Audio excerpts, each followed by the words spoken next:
ஒரு கும்பலில் நல்லவன் யார் அப்படிங்கிறத எப்படி கண்டுபிடிக்கிறது? இதுக்கு ஒரு வேடிக்கை கதை உண்டு. என்னுடைய நண்பர் ஒருத்தருக்கு அவங்க பாட்டியம்மா சொன்ன கதையும் அது. அது என்ன கதைன்னா, ஒரு ஊரில் ஒரு சமயம் பலமான மழை பெய்ய ஆரம்பிச்சுட்டு தான். இடி மின்னல் ரொம்ப கடுமையாக இருந்திருக்குது. ஆரம்பித்த மழை வர வர கடுமையாக ஆகிட்டு இருக்குதே தவிர நிற்கிற பாடாக தெரியல. ஊர் ஜனங்கள்லாம் பார்த்தாங்க. இதுக்கு மேலேயும் வீட்டுக்குள்ளே இருந்தால் ஆபத்துங்கிறத புரிஞ்சுக்கிட்டாங்க. ஏன்னா வீடெல்லாம் இடிஞ்சி விழுந்துருமோங்கிற பயம். உடனே எல்லாரும் புறப்பட்டு ஊருக்கு பொதுவாக இருந்த ஒரு மண்டபத்தில் போய் தங்கிக்கிட்டாங்க. மின்னல் கடுமையாக இருந்தது. இடி எந்த நேரத்துலையும் விழலாம்ங்கிற நிலைமை. எப்போ விழலாம்னு பார்த்துக்கிட்டு இருக்குது. அந்த மண்டபத்தில் இருந்த ஜனங்கள் மனசுக்குள்ள ஒரு பயம். நம்ம கூட்டத்தில் யாராவது ஒரு கெட்டவன் பாவம் பண்ணவன் இருந்தால் கூட இடி இந்த மண்டபத்தில் விழுந்துரும், அது எல்லாருக்கும் ஆபத்து அப்படின்னு நினச்சாங்க. சரி, இதுக்கு என்ன பண்ணலாம் அப்படின்னு யோசனை பண்ணாங்க. அந்த கூட்டத்தில் ஒரு பெரியவர் இருந்தார். அவர் ஒரு யோசனை சொன்னார். இதை பாருங்க, அதுக்கு ஒரு வழி இருக்குது. அதோ எதிர்த்தாப்புல கொஞ்சம் தூரத்தில் ஒரு உயரமாக மரம் ஒன்று இருக்குது பாருங்க. பொதுவாக இடி சுலபமாக விழறது அது மாதிரி உயரமான மரத்தில் தான். நம்ம கூட்டத்தில் இருக்கிறவங்க எல்லாரும் ஒவ்வொருத்தராக போய் அந்த மரத்தை தொட்டு விட்டு திரும்பி வந்துடணும். நம்மள பாவம் பண்ணவன் யாரோ அவன் அந்த மரத்தை தொடுற சமயத்தில் இடி விழுந்துடும். அவன் மட்டும் போயிடுவான். மண்டபத்தில் இருக்கிற நாமெல்லாம் பொழைச்சிக்கலாம் அப்படின்னு ஐடியா கொடுத்தார் அந்த பெரியவர். இது நல்ல யோசனையாக பட்டது. எல்லாரும் ஒத்துக்கிட்டாங்க. ஒவ்வொருத்தராக போய் அந்த மரத்தை தொட்டு விட்டு திரும்பி வந்தாங்க. இடி எதுவும் விழலை. இன்னமும் பாவம் பண்ண ஆசாமி அதை போய் தொடலை போல இருக்கு அப்படின்னு நினச்சிக்கிட்டாங்க. ஒவ்வொருத்தராக போகிறாங்க. எல்லாரும் போய் தொட்டு விட்டு வந்தாச்சு. இன்னும் ஒரே ஒரு ஆசாமி தான் பாக்கி. கடைசியாக இருந்த அந்த ஆள் பயந்துட்டான். இது வரைக்கும் இடி விழலைன்னா இப்போ என்ன அர்த்தம்? இப்போ நாம தான் பாக்கி, நாம தான் தப்பு பண்ண ஆள் போல இருக்கு அப்படின்னு நினச்சிட்டான். அதனால் துணிச்சலாக போய் தொடுறதுக்கு பயந்தான். தயங்கிக்கிட்டே இருந்தான். இருந்தாலும் மற்றவங்கள்லாம் சும்மா இருப்பாங்களா? கட்டாயப்படுத்தி கழுத்தை பிடிச்சி தள்ளாத குறையா அவனை தள்ளி விட்டாங்க. போய் தொட்டுட்டு வாடான்னு.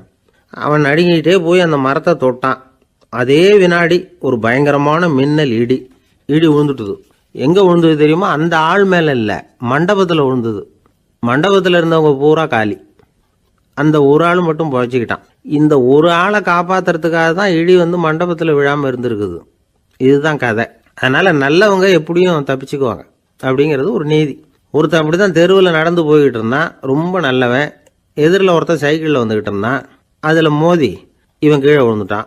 சைக்கிள்காரன் உடனே இறங்கி இவனை தூக்கி விட்டான். இவன் எழுந்திரிச்சு அவனை முறைச்சி பார்த்தான். அப்படி பார்க்காதீங்க சார், நீங்கள் ரொம்ப புண்ணியம் பண்ணியிருக்கீங்க, அதுதான் இப்போ சைக்கிளில் மோதிக்கிட்டீங்க அப்படின்றான். என்ன அப்படி சொல்கிறேன் நானா? இவன் 10 நிமிஷத்துக்கு முன்னாடி நான் லாரி ஓட்டிகிட்டு வந்தேன், அப்போ நீங்கள் எதிரில் வந்திருந்தீங்கன்னா என்ன ஆயிருக்கும் அப்படின்னானா அவன்.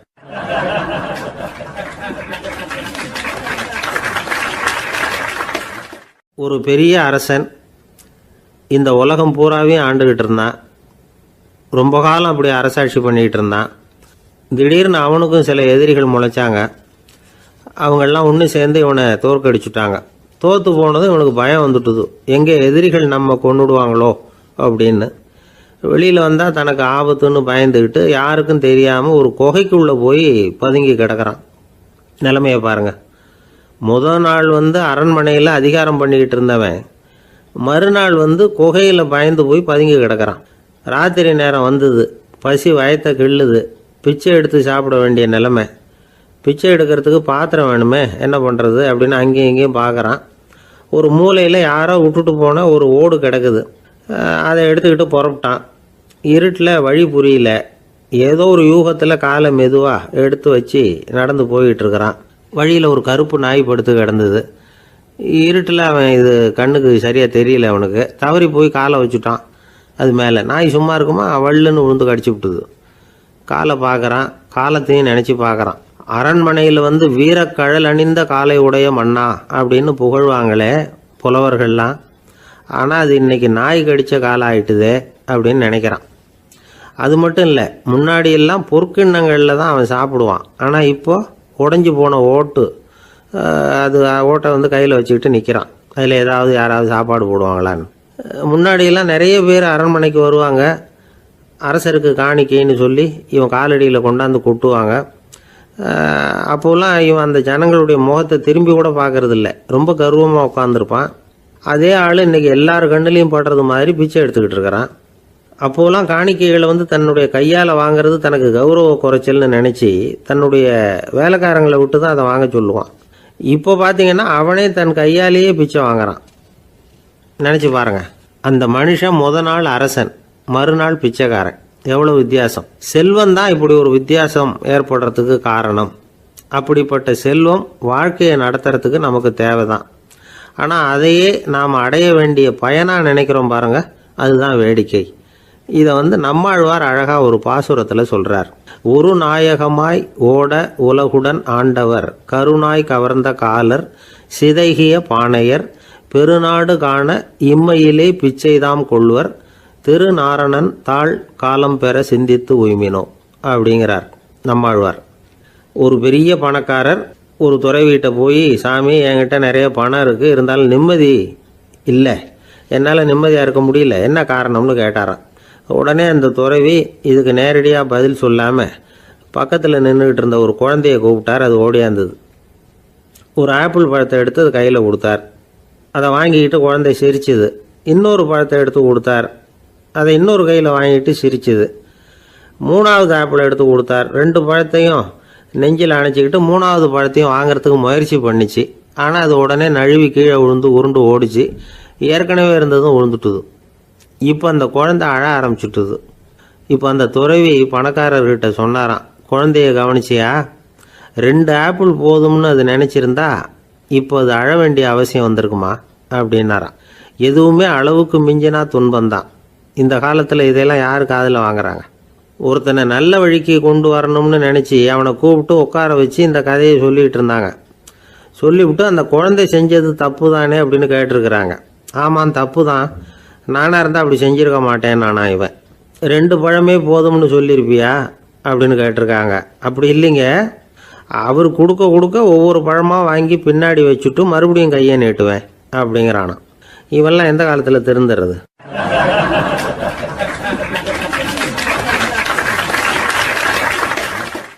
ஒரு பெரிய தத்துவ சிந்தனையாளர் இருந்தார், சுவாங் ட்சு அப்படின்னு பேர். அவருடைய மனைவி ஒரு நாள் திடீர்னு காலமாயிட்டாங்க. ஐயோ பாவம், அவர் ரொம்ப வருத்தப்படுவார், போய் ஆறுதலாக 4 வார்த்தை பேசிவிட்டு வரலாம் அப்படின்னு நினச்சிக்கிட்டு நிறைய பேர் அவரை தேடிட்டு வந்தாங்களாம். வந்தவங்களுக்கு ஆச்சரியம், ஏன்னா இவர் வருத்தப்பட்டுக்கிட்டு இருப்பார் அப்படின்னு தானே எதிர்பார்த்தாங்க. அப்படி இல்லை, தாளம் போட்டுக்கிட்டு உட்காந்துருக்கிறார். தாளத்துக்கு தகுந்த மாதிரி பாட்டு வேற பாடிக்கிட்டு இருக்கிறார். என்ன மனுஷன் அவர், கொஞ்சம் கூட கவலை இல்லாமல் இப்படி இருக்கிறாரு அப்படின்னு நினச்சாங்க. ஒருத்தர் துணிஞ்சு அவர்கிட்ட கேட்டுவிட்டார், என்னங்க இது இப்படி அப்படின்னு. அதுக்கு அவர் என்ன சொன்னார் தெரியுமா? இதை பாருங்க, என்னுடைய மனைவி பிறக்கிறதுக்கு முன்னாடி அவளுக்கு உயிரும் கிடையாது, உடலும் கிடையாது. அதுக்கு பிறகு தான் உயிர் வந்தது, உடல் வந்தது, அந்த உருவம் வந்தது. இப்போ என்ன ஆச்சு? அந்த உருவமும் உயிரும் போயிட்டுது, அவ்வளவுதானே. வந்தது போயிட்டுது. இளவேனில் காலம், இலையுதிர் காலம், பனிக்காலம், இப்படி பருவங்கள் மாறி மாறி வருது இல்லையா? அது மாதிரி பிறப்பும் இறப்பும் மாறி மாறி வருது. இது இயற்கை. இதுக்காக அழுதா அது எப்படி அப்படின்னாராம். ஞான தெளிவு அடைஞ்சவங்களுக்கு எல்லாமே சுகம்தான். திருவள்ளுவரும் அதை தான் சொல்றார், உறங்குவது போலும் சாக்காடு, உறங்கி விழிப்பது போலும் பிறப்பு.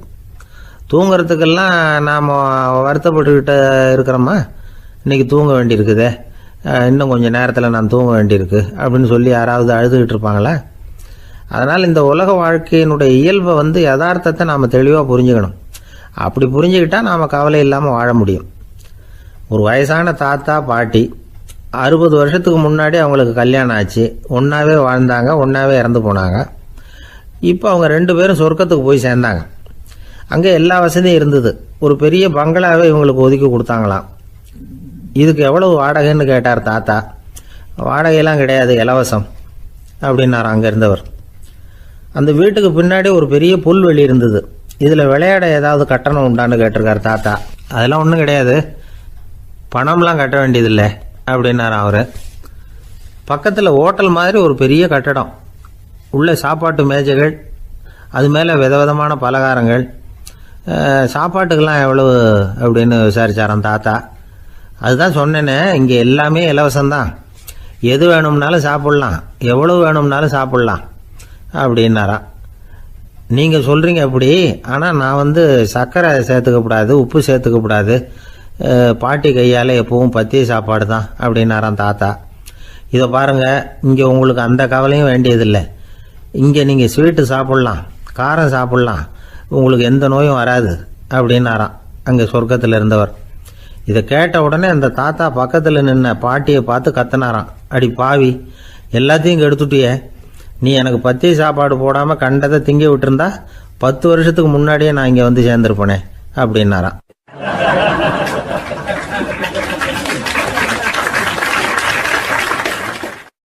ஒரு நாள் ஒரு 10-15 பள்ளிக்கூடத்து பிள்ளைங்க தேடிட்டு வந்தாங்க.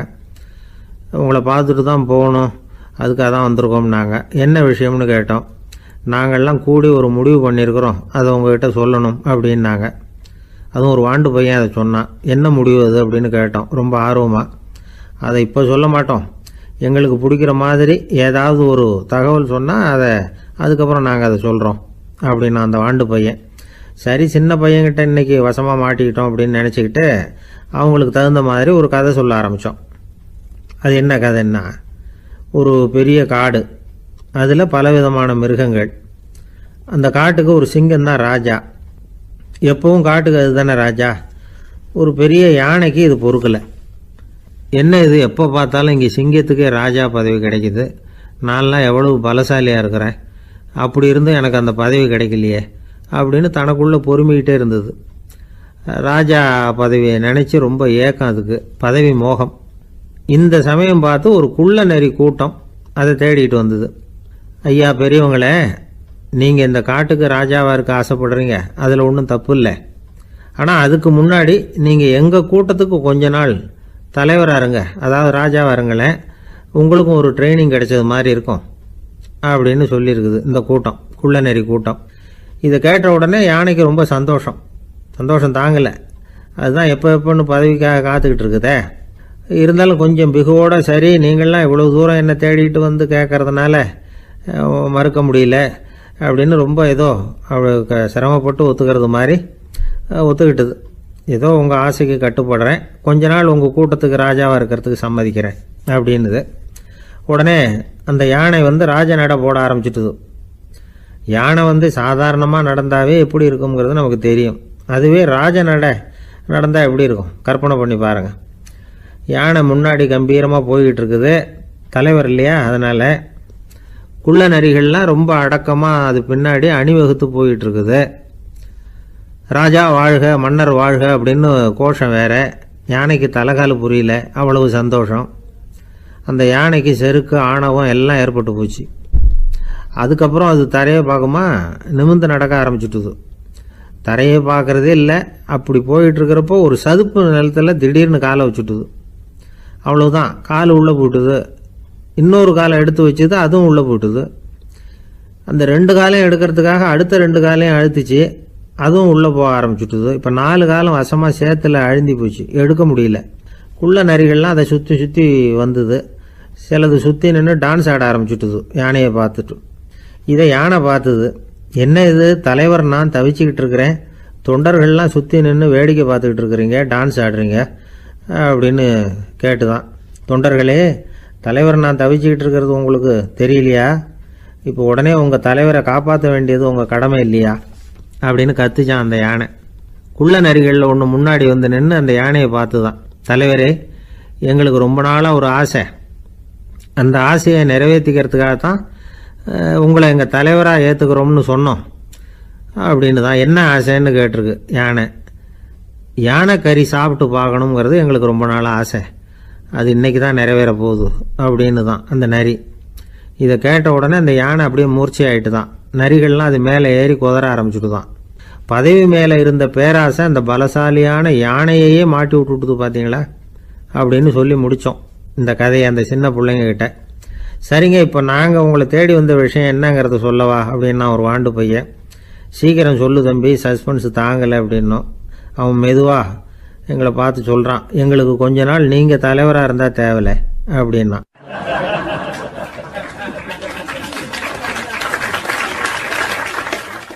ஒரு காட்டில் ஒரு முனிவர் இருந்தார். ஒரு நாள் அவரை தேடிட்டு 4 பேர் வந்தாங்க. சுவாமி, எங்களுக்கு ரொம்ப நாளாக ஒரு சந்தேகம்னாங்க. என்னன்னு கேட்டார்.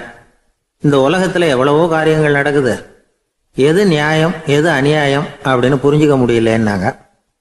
அது யாராலையும் புரிஞ்சிக்க முடியாதுன்னார் முனிவர். வந்தவங்களுக்கு ஆச்சரியமாக போச்சு, ஒரு மாதிரியாக பார்த்தாங்க. இதை முனிவர் கவனிச்சார். சரி புறப்படுங்க என்னோடன்னார். எங்கன்னு கேட்டாங்க. இப்போ உங்கள் 4 பேரையும் ஒரு புஷ்பக விமானத்தில் அழைச்சிட்டு போகிறேன். இந்த உலகத்தில் சர்வசாதாரணமாக நடக்கக்கூடிய ஒரு காட்சியை உங்களுக்கு காட்ட போகிறேன். நீங்கள் பார்க்க போகிற அந்த காட்சி நியாயமா அநியாயமா அப்படிங்கிறத என்கிட்ட சொல்லணும். நீங்கள் சரியான பதில் சொன்னால் புஷ்பக விமானத்தில் தொடர்ந்து பிரயாணம் பண்ணலாம். தவறான பதில் சொன்னால் இந்த புஷ்பக விமானம் உங்களை கீழே தள்ளி விட்டுரும் அப்படின்னார். 4 பேருக்கும் பயந்தான். இருந்தாலும் முனிவர் கூப்பிடுறாரு அப்படின்னு சொல்லி புறப்பட்டாங்க. அவங்க எல்லாரும் புறப்பட்டு ஒரு காட்டு வழியாக போய்கிட்டு இருக்கிறாங்க புஷ்பக விமானத்தில். அங்கே நடக்கிற ஒரு காட்சியை காட்டுறார் முனிவர். அதோ அங்கே பாருங்கன்னார். அந்த விமானத்தில் இருந்தபடியே எல்லாரும் கீழே குனிஞ்சு பார்க்குறாங்க. அங்கே ஒரு தாய் புலி அப்போ தான் குட்டி போட்டிருக்கு. குட்டிகளை ஈன்ற உடனே பசிக்கு இறை தேடி அந்த பக்கமாக வருது. அதே நேரம் ஒரு தாய் மான், அதுவும் அப்போ தான் குட்டி போட்டிருக்கு. அதுவும் இதே மாதிரி குட்டிகளை ஈன்ற உடனே பசிக்கு இறை தேடி அந்த பக்கமாக வருது. இப்போ அந்த புலி அந்த மானை அடித்து போட்டுடுது. அதுவும் சாப்பிடுது, குட்டிகளுக்கும் கொடுக்குது. இப்போ அந்த புலிக்குட்டிகள் முகத்தில் மகிழ்ச்சி, தாயை இழந்த அந்த மான் குட்டிகள் முகத்தில் துக்கம். இப்போ அந்த முனிவர் 4 பேர்கிட்டையும் கேட்குறார், நீங்கள் இங்கே பார்த்தீங்களே, இதில் எது நியாயம் எது அநியாயம்? ஒவ்வொருத்தராக சொல்லுங்கள். உங்கள் பதில் சரியில்லைன்னா இந்த விமானம் உங்களை கீழே தள்ளி விட்டுரும். சொல்லுங்கள் பார்க்கலாம்னார். முதல்ல ஒருத்தன் சொன்னான், அந்த புலி செஞ்சது சரிதாங்க. அது பசிக்கு அதுதான் ஆகாரம். தன்னுடைய பசிக்கு தானே இறை தேடிக்கிட்டுது. அதில் என்ன தப்பு? அவ்வளவுதான். அதனால் புலி செஞ்சது நியாயம்தான் அப்படின்னா. அவ்வளவுதான், அந்த விமானம் அவனை அப்படியே கீழே தள்ளி விட்டுட்டுது. அதனால் அவன் கொடுத்த பதில் சரியில்லை அப்படிங்கிறது புரிஞ்சு போச்சு. இப்போ 2வது ஆள் சொன்னான், புலி செஞ்சது பாவம். அந்த தாய்மான் என்ன தப்பு பண்ணிச்சு? இப்போ அந்த குட்டிகளுக்கு யார் ஆதரவு? அதனால் புலி செஞ்சது அநியாயம் அப்படின்னா. அவ்வளவுதான், அவனையும் கீழே தள்ளி விட்டுடுது அந்த விமானம். இந்த பதிலும் சரியில்லை அப்படின்னு ஆயிட்டுது. இப்போ 3வது ஆள் வந்தான். முதல்ல 2 பேர் கீழே விழுந்ததை பார்த்துக்கிட்டு இருந்தான். அதனால் அவன் சொன்னான், ரெண்டுமே நியாயம்தாங்க. புலி இறை தேடினதும் இயற்கை, அதுக்கு மான் இறையானதும் இயற்கை. அதனால் இதில் ஒன்றும் தப்பு இல்லைன்னா. அவ்வளவுதான், அவனையும் அந்த விமானம் கீழே பிடிச்சி தள்ளி விட்டுது. இப்போ 4வது ஆள் வந்தான். முனிவர் கேட்டார், நீயாவது சொல்லுப்பா, இந்த செயலில் எது நியாயம்னார். அவன் தெளிவாக பதில் சொன்னான். அதாவது என்ன சொன்னான்னா, எனக்கு தெரியல அப்படின்னா. அவனை விமானம் கீழே தள்ளலை, சௌரியமாக அழைச்சிட்டு போட்டுது. இவனும் பிரயாணம் சௌக்கியமாக பண்ணானான். ஆக இதுதான் சரியான பதிலுங்கிறத முனிவர் உணர்த்தினார். இந்த கதையிலிருந்து நாம் புரிஞ்சுக்க வேண்டியது என்னன்னா, இந்த உலகத்தில் எவ்வளவோ காரியங்கள் நடக்குது. அதெல்லாம் ஏன் அப்படி நடக்குதுங்கிறதுக்கு எப்பேற்பட்ட பண்டிதராலும் பதில் சொல்ல முடியாது. தெரியாததை தெரியாதுன்னு ஒத்துக்கிட்டா வாழ்க்கை பிரயாணம் சுகமாக இருக்கும். அதனால் தேவையில்லாத விஷயங்களை புரிஞ்சுக்கிறதுக்கு நேரத்தை செலவு பண்ணிகிட்டு இருக்கக்கூடாது. வாழ்க்கையை குழப்பிக்கக்கூடாது. வாழ்க்கைக்கு தேவையானது என்னவோ அதை மட்டும் புரிஞ்சுக்கிட்டா போதும். இந்த காலத்து ஆள் ஒருத்தன் ஒரு பெரியவரை தேடி வந்தான். ஐயா, ஒரு சந்தேகம்னா. என்ன உன்னுடைய சந்தேகம்னார். பகுத்தறிவுன்னா என்ன, விதின்னா என்ன அப்படின்னு கேட்டான். இதுக்கு அவர், இப்போ உன்னுடைய வலது காலை தூக்குன்னார். தூக்கினான். சரி, இப்போ உன்னுடைய வலது காலை கீழே இறக்காம உன்னுடைய இடது காலையும் தூக்குன்னார். தூக்கினான். பொத்துன்னு கீழே விழுந்துட்டான். பெரியவர் சொன்னார், உன்னால் ஒரு காலை தூக்க முடிஞ்சுது, அதுதான் பகுத்தறிவு. 2 கால்களையும் ஒரே சமயத்தில் தூக்குனா அடிபடும், அப்படிங்கிறது தான் விதி அப்படின்னு விளக்கம் கொடுத்தார். இவன் தன்னுடைய விதியை நொந்துக்கிட்டே இடுப்பை பிடிச்சிக்கிட்டு அங்கேருந்து நடந்து போயிட்டானான்.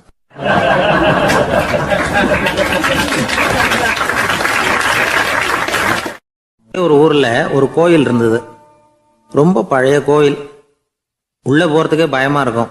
எந்த நேரத்தில் இடிஞ்சு விழுந்துருமோ அப்படிங்கிற பயம். அப்படி இருந்ததுனால யாரும் துணிஞ்சு சாமி கும்பிடுறதுக்கு அங்கே போகிறதில்ல. கோயிலுக்கு வர்ற கூட்டம் கொஞ்சம் கொஞ்சமாக குறைய ஆரம்பிச்சுட்டுது. கோயில் நிர்வாகிகள் எல்லாரும் கூடி உட்காந்து பேசினாங்க. என்ன பண்ணலாம்னு யோசனை பண்ணாங்க. எந்த இடம் மோசமாக இருக்கோ அந்த இடத்த பழுது பார்த்தாங்க. அங்கே இங்கே வர்ணத்தை பூசி கொஞ்சம் அழகுபடுத்தி பார்த்தாங்க. ஏதோ இந்த ஊரில் கோயில்னு ஒன்று இருக்குது, அது மக்களுக்கு தெரியணும் அப்படிங்கிறதுக்காகத்தான் இப்படிலாம் பண்ணாங்க. இருந்தாலும் கோவில் இருக்கிற நிலைமை மக்களுக்கு தெரியும். அதனால் அங்கே வர்றது குறைச்சிக்கிட்டாங்க அவங்க. ஒரு கட்டத்தில் யாருமே வர்றதில்லை. நிலைமை அந்த அளவுக்கு ஆயிட்டுது. மறுபடியும் கோவில் நிர்வாகிகள் கூட்டம் நடந்தது. இந்த கூட்டம் கூட கோயிலுக்கு உள்ளே நடக்கலை, இடிஞ்சு விழுந்துருமோங்கிற பயம். அதனால் வெளியில் தான் உட்காந்து கூட்டத்தை நடத்தினாங்க. ஏன்னா உள்ளே போகிறதுக்கு அவங்களுக்கும் துணிச்சல் கிடையாது. எந்த நேரமும் விழுந்துரும் போல் இருந்தது அது. அது வழியாக போகிறவங்க கூட வேகமாக அந்த இடத்த கடந்து போக ஆரம்பிச்சிட்டாங்க. கோவில் நிர்வாகிகள் வெளியில் உட்காந்து கூட்டம் போட்டாங்க இல்லையா, அந்த கூட்டத்தில் 4 தீர்மானங்களை நிறைவேற்றினாங்க. அது என்ன 4 தீர்மானம்னா, முதல் தீர்மானம், இந்த கோவிலை இடிப்பது அப்படிங்கிற முடிவை இந்த கமிட்டி மிகவும் வருத்தத்துடன் ஏற்றுக்கொள்ளுகிறது அப்படின்னு நிறைவேற்றினாங்க. இதுக்கு பதிலாக இன்னொரு கோவிலை உடனடியாக கட்டி முடிச்சுடணுங்கிறது 2வது தீர்மானம். 3வது தீர்மானம் என்ன தெரியுமா? பழைய கோவிலின் கதவுகள், அதிலிருந்து பிரித்து எடுக்கிற செங்கல், இதையே புது கோவில் கட்டுவதற்கு பயன்படுத்தி கொள்ள வேண்டியது. பழைய கோவில் இருந்த மாதிரியே அதே வடிவத்தில் புது கோவிலையும் கட்ட வேண்டியது. பழைய கோவிலின் அஸ்திவாரத்தை அப்படியே வச்சுக்கிட்டு அதுக்கு மேலே நாம் கோயிலை கட்டிக்க வேண்டியது. இதுதான் 3வது தீர்மானம். இதையும் கமிட்டி முழு மனசோட ஏற்றுக்கிட்டது. இது வரைக்கும் சரி. இப்போ அந்த கமிட்டி 4வதாக ஒரு முக்கியமான தீர்மானத்தை கொண்டுகிட்டு வந்து அதையும் ஏகமனதாக நிறைவேற்றி விட்டது. அது என்ன தீர்மானம்னா, புதிய கோவில் கட்டி முடிக்கிற வரைக்கும் பழைய கோவிலை இடிக்கிறதில்லை அப்படிங்கிற தீர்மானம். எப்படி இருக்குது பாருங்க இது. பழசை இடிக்காத வரையில் அதே இடத்துல புதுசாக எப்படி கட்ட முடியும்? பல விஷயங்களில் நாம் நடந்துக்கிற முறையும் இப்படி தான் இருக்குதான். வாழ்க்கையில் முன்னேறணும்னு ஆசைப்படுவோம். அதே நேரத்தில் அந்த முன்னேற்றத்துக்கு எது தடையாக இருக்கோ அதை விட்டு விடுறதுக்கும் மனசு வராது. வெளிநாட்டில் ஒரு பெரிய விருந்து நடந்துக்கிட்டு இருந்துதான். எல்லாரும் மது கோப்பையும் கையுமா அலைஞ்சிக்கிட்டு இருக்கிறாங்க. ஒருத்தர் மட்டும் கையில் எதுவும் இல்லாமல் ரொம்ப நல்ல பிள்ளையா சாதுவா ஒரு ஓரமாக தனியாக உட்காந்துருக்கிறார். அவர்கிட்ட நெருங்கி வாங்க மது சாப்பிடலாம் அப்படின்னு கூப்பிட்டாங்களாம். என்னை வற்புறுத்தாதீங்க, நான் என் மனசுக்குள்ள உறுதியாக தீர்மானம் பண்ணிவிட்டேன் அப்படின்னாராம். என்ன தீர்மானம் பண்ணியிருக்கீங்க அப்படின்னு கேட்டிருக்காங்க. ஏற்கனவே முழு போதையில் இருக்கும் பொழுது மறுபடியும் மது கோப்பையை தொடரதில்லை அப்படின்னு தீர்மானம் பண்ணியிருக்கேன் அப்படின்னாராம்.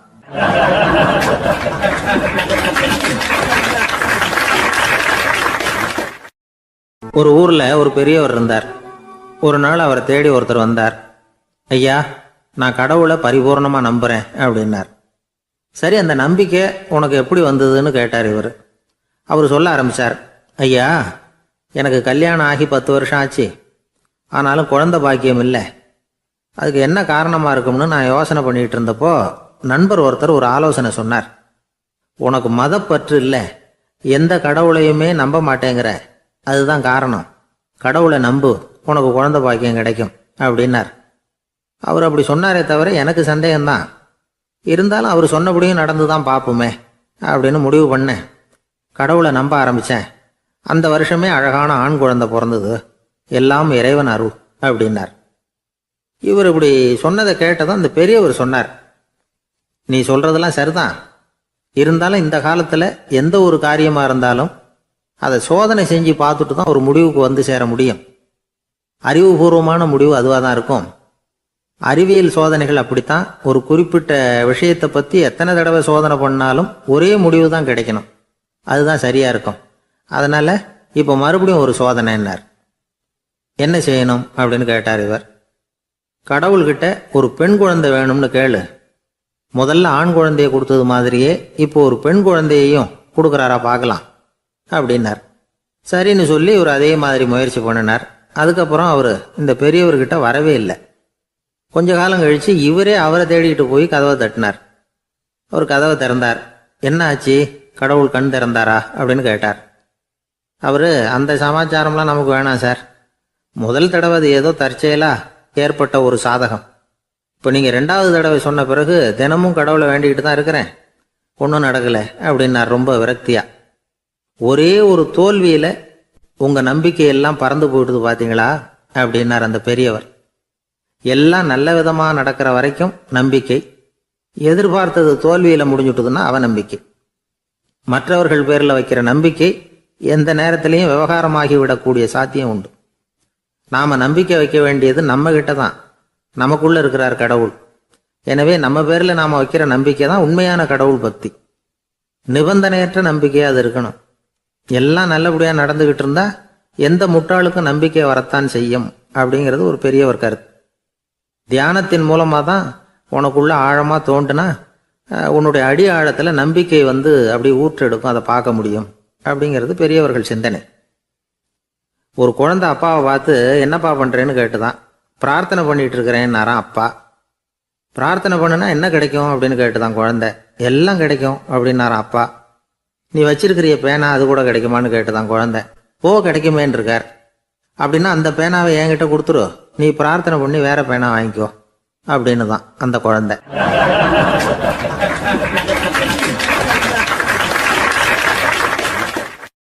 ஒரு ஊர்ல ஒரு குரு இருந்தார், ஜென் குரு.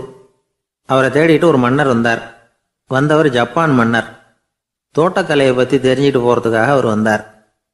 எப்படி தோட்டம் அமைக்கிறது அப்படிங்கிறத பற்றி அந்த குரு விவரமாக சொல்லி கொடுத்தாரு. ஒரு நாள் 2 நாள் இல்லை, 3 வருஷம் கற்றுக் கொடுத்தார். அதுக்கப்புறம் சொன்னார், நான் கற்றுக் கொடுத்துட்டேன், இனிமேல் நீங்கள் போகலாம், போய் தோட்டம் அமைக்கலாம், அதுதான் உங்களுக்கு பரிசை. தோட்டம் அமைச்ச பிறகு சொல்லி அனுப்புங்க, நான் வந்து பார்க்குறேன். நீங்கள் இங்கே என்னவெல்லாம் கற்றுக்கிட்டீங்களோ அதையெல்லாம் அங்கே செயல்முறையில் செஞ்சு காட்டுங்க அப்படின்னு சொல்லி அனுப்பி வச்சார். மன்னர் போனார்.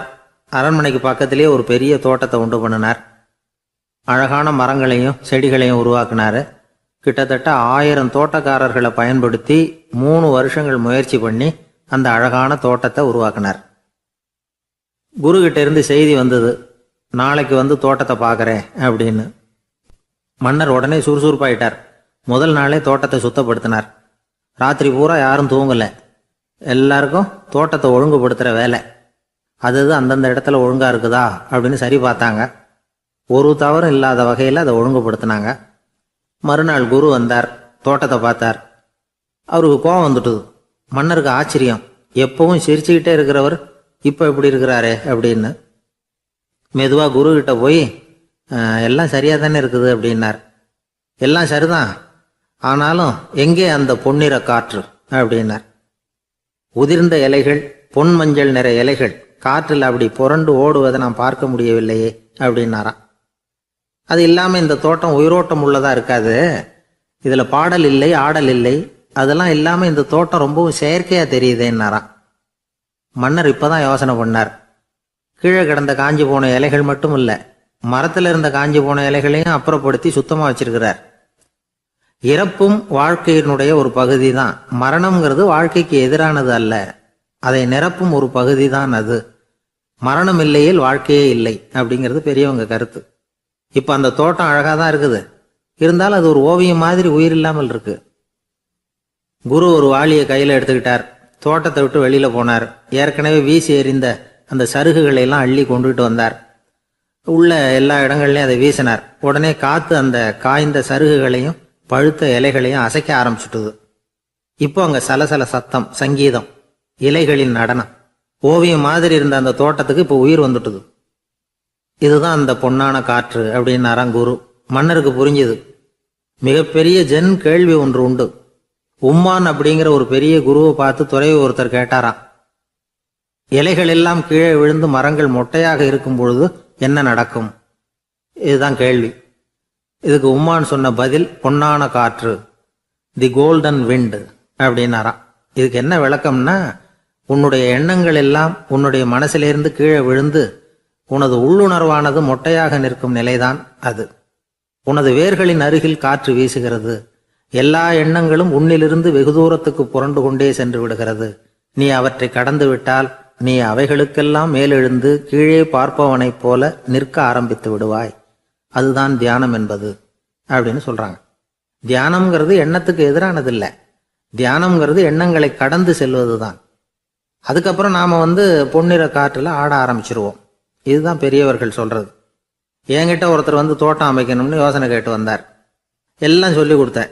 செடிகள்லாம் செழிப்பாக வளரணும்னா வேர் காயாம பார்த்துக்குங்க, தினமும் தண்ணி விடுங்க அப்படின்னு சொல்லி அனுப்பி வச்சேன்.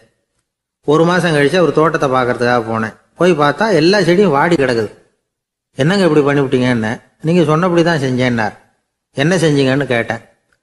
வேர் காயாமல் பார்த்துக்க சொன்னீங்க, தினமும் ஒரு தடவை எல்லா செடியையும் ஒவ்வொன்றா பிடுங்கி பார்த்து வேர் காயாமல் இருக்கா அப்படின்னு பார்த்துட்டு அதுக்கப்புறம் தண்ணி பாய்ச்சனே, அவ்வளவுதான் அப்படின்னார்.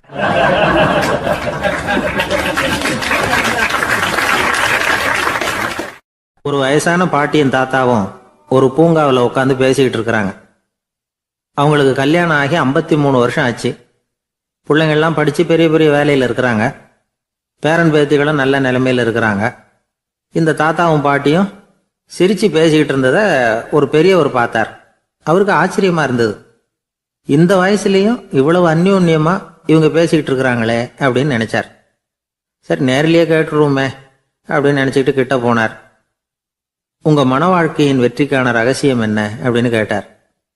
இதை கேட்டதும் அந்த தாத்தா சிரிச்சுக்கிட்டே பாட்டியை பார்த்தாராம். அதுக்கப்புறம் சொன்னாராம், நான் இந்த அம்மாவை கல்யாணம் பண்ணிக்கிட்டதுக்கும் எங்களுடைய இல்வாழ்க்கை இவ்வளவு நாளாக பலம் குறையாமல் மகிழ்ச்சியாக இருக்கிறதுக்கும் காரணம் ஒன்று தான். அது என்ன காரணம்னா, எங்களுக்கு இடையில பொதுவாக நிறைய குறைகள் உண்டு, அதுதான் காரணம் அப்படின்னாராம். அவர் சொல்கிறது சரிதான் அப்படிங்கிறது மாதிரியே அந்த பாட்டியும் அவரை நிமிர்ந்து பார்த்தாங்களாம். இந்த பெரியவர் மறுபடியும் அந்த பாட்டியை பார்த்து அதே கேள்வியை கேட்டிருக்கார். உங்களுடைய நீண்டகால மன வாழ்க்கைக்கு கிடைச்ச வெற்றி எதனாலேன்னு சொல்ல முடியுமா அப்படின்னு கேட்டாராம். அவங்களும் சிரிச்சுக்கிட்டே பதில் சொன்னாங்களாம். என்ன பதில் தெரியுமா? சில பேரை நாம குறிப்பிட்ட பண்புகளுக்காக நேசிக்கிறோம், வேற சிலரை நாம் அந்த பண்புகள் இல்லாத குறைகளுக்காகவே விரும்பி பழகிறோம் இல்லையா அப்படின்னு கேட்டுவிட்டு தலையை குனிஞ்சுக்கிட்டாங்களாம் அந்த பாட்டியம்மா. அவங்க அப்படி சொன்னதை கேட்டதும் இவருக்கு புதுசா ஞானம் பிறந்தது மாதிரி இருந்ததுதான். இதுதான் மனம் நிறைந்த மன வாழ்க்கை அப்படிங்கிறார் சுவாமி சின்மயானந்தர். பண்புகளை எப்படி நேசிக்க முடியுதோ அதே மாதிரி பண்புகள் இல்லாத குறைகளையும் நேசிக்க முடியும். மனசுதான் காரணம். ஒரு மேல்நாட்டு தம்பதி, அவங்களும் தாத்தா பாட்டி தான். அவங்க 2 பேரும் ஒரு பூங்காவில் உட்காந்து சிரிச்சு பேசிக்கிட்டு இருக்கிறாங்க. அதை ஒருத்தர் பார்த்தார். அவருக்கு ஆச்சரியம், இவ்வளவு காலம் ஆகி இந்த வயசுலையும் இப்படி அன்பா பேசிக்கிட்டு இருக்கிறாங்களே அப்படிங்கிற ஆச்சரியம். கிட்ட நெருங்கி போனாரு. கேட்டார், ஏன் தாத்தா உங்களுக்கு கல்யாணம் ஆகி எவ்வளவு வருஷம் ஆச்சுன்னார். 55 வருஷம் ஆச்சுன்னாராம் அவரு. இன்னமும் இவ்வளவு சந்தோஷமா இருக்கிறீங்களே, அதுக்கு என்ன காரணம்னு கேட்டிருக்கார். அதுக்கு என்ன காரணம்னா, இதுவரைக்கும் எங்களுக்குள்ள சண்டையே வந்ததில்லை அப்படின்னாராம். அது எப்படி முடியும்னு கேட்டிருக்கார் இவர் ஆச்சரியமா. அந்த தாத்தா சொல்ல ஆரம்பிச்சாராம், இதை பாருப்பா, எங்களுக்கு கல்யாணம் ஆன புதுசில் நானும் என்னுடைய மனைவியும் ஒரு குதிரை மேலே ஏறி ஒரு காட்டு வழியாக போய்கிட்டு இருந்தோம். கொஞ்சம் தூரம் போனதும் அந்த குதிரை எடக்கு பண்ணிச்சு. நான் உடனே கீழே இறங்கி அந்த குதிரையை பார்த்து, இது உனக்கு முதல் தடவை அப்படின்னு மிரட்டலாக சொல்லிவிட்டு ஏறி உக்காந்தேன். மறுபடியும் போனோம். கொஞ்சம் தூரம் குதிரை நல்லபடியாக நடந்து போச்சு. மறுபடியும் எடக்கு பண்ண ஆரம்பிச்சுட்டுது. நான் கீழே இறங்கினேன். கையில் இருந்த சாட்டையால் ஓங்கி ஒரு அடி கொடுத்தேன். இது உனக்கு 2வது தடவை அப்படின்னு சொல்லிவிட்டு ஏறி உக்காந்தேன். மறுபடியும் குதிரை கொஞ்சம் தூரம் நல்ல விதமாக நடந்து போச்சு. அப்புறமும் எடக்கு பண்ண ஆரம்பிச்சுட்டுது. அந்த சமயத்தில் ஒரு ஆற்று பாலத்தை கடந்து போய்கிட்டு இருக்கிறோம். நான் கீழே இறங்கினேன். என்னுடைய மனைவியையும் கீழே இறங்க சொன்னேன். அந்த குதிரையை பிடிச்சி அப்படியே ஆற்றுல தள்ளி விட்டுட்டேன். தள்ளி விட்டுட்டு, இது உனக்கு கடைசி தடவை அப்படின்னு சொன்னேன். அதை பார்த்ததும் என் மனைவி பதறி போயிட்டாங்க. போய், ஐயோ பாவம், என்ன இப்படி பண்ணிவிட்டீங்க, உங்களுக்கு மனசில் கொஞ்சம் கூட இறக்கமே இல்லையா அப்படின்னாங்க. நான் மெதுவாக இவங்க பக்கம் திரும்பி, இது உனக்கு முதல் தடவை அப்படின்னேன். அவ்வளவுதான். அன்னையிலேருந்து இன்னைய வரைக்கும் ஒரு நாள் கூட எங்களுக்குள்ள சண்டையே வந்ததில்லை அப்படின்னு விளக்கம் கொடுத்தார் அந்த தாத்தா.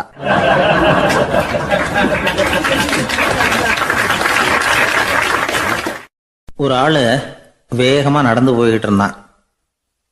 அவன் வேகமாக நடக்கிறதுக்கு காரணம் வெயில் காலம், காலில் செருப்பு இல்லை, மணல் பாதை, அதுதான் வேகம்.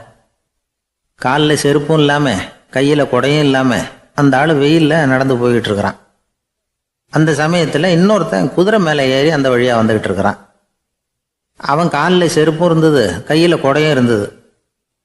நடந்து போய்கிட்டு இருந்தவன் அந்த குதிரை ஆசாமியை பார்த்து கேட்டான், ஐயா, நீங்களும் குதிரை மேலே உட்காந்துக்கிட்டு போய்கிட்டு இருக்கிறீங்க, அப்படி இருக்கிறப்போ உங்களுக்கு அந்த செருப்பு என்னத்துக்கு, அதை எனக்கு கொடுத்து உதவலாமே அப்படின்னா. குதிரை மேலே உட்காந்துருந்தவன் யோசனை பண்ணி பார்த்தான்.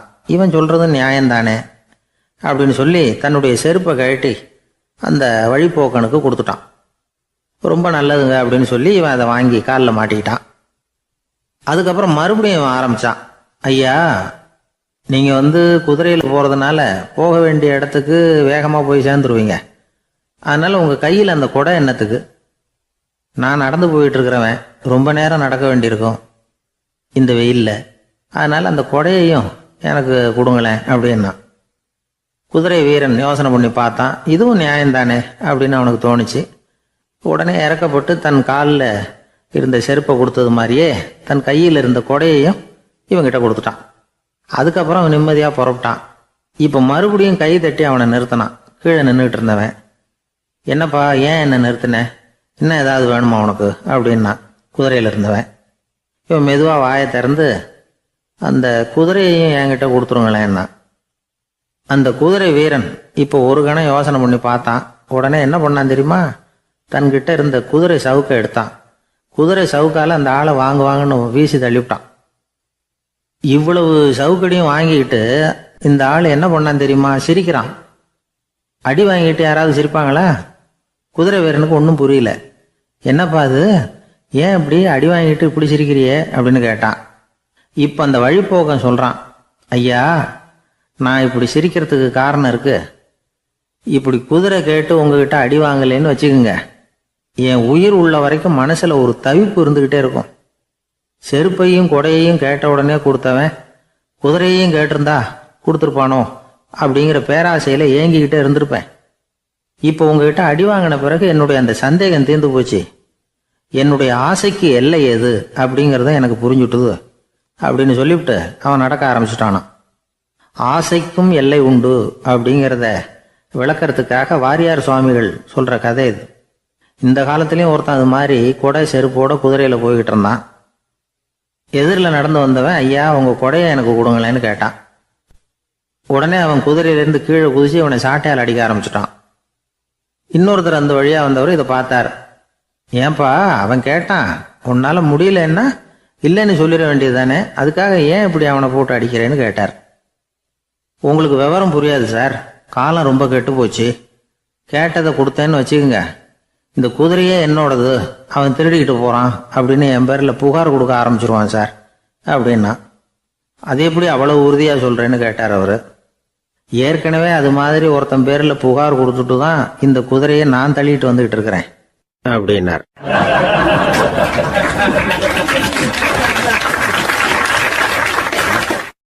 கடற்கரை ஓரமா ஒரு பெரியவர் கையால மணலை கீறிக்கிட்டே உட்காந்துருக்கிறார்.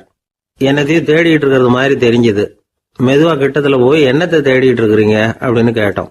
அவரு சாவகாசமா நிமிந்து பார்த்து நிம்மதியை தேடிட்டு இருக்கிறேன்னார்.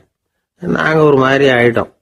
இருந்தாலும் சமாளிச்சுக்கிட்டு, சார் மணல்ல கிழிஞ்சல் தான் கிடைக்கும், நிம்மதி கிடைக்காது அப்படின்னோம்.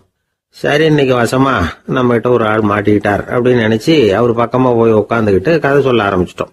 ஒரு பெரிய மன்னர் இருந்தார். அவருக்கு எல்லா வசதியும் இருந்தது. இருந்தாலும் ஒரே ஒரு குறை, அது என்னன்னா நிம்மதி இல்லைங்கிற குறை. அரண்மனையில தினமும் கலை நிகழ்ச்சி நாட்டியம் எல்லாம் நடந்துகிட்டு தான் இருந்தது. இருந்தாலும் நிம்மதி இல்லை. சரி நிம்மதி எங்க கிடைக்கும் அப்படின்னு தேட ஆரம்பிச்சார். உடனே அதுக்கான முயற்சிகள்ல தீவிரமா இறங்கினார். நாட்டில் உள்ள தத்துவ மேதைகளை எல்லாம் கூப்பிட்டுட்டு வர சொன்னார். எல்லாரும் வந்து சேர்ந்தாங்க. அவங்கள பார்த்து நிம்மதி எங்க இருக்குது அப்படின்னு விசாரிச்சார். அவங்களுக்கு அது தெரிஞ்சா ஏன் இப்படி ராஜா முன்னாடி வந்து நின்றுட்டு இருக்க போறாங்க? ராஜாவோட கேள்விக்கு ஒவ்வொருத்தரும் ஒவ்வொரு மாதிரி விளக்கம் கொடுக்க ஆரம்பிச்சிட்டாங்க.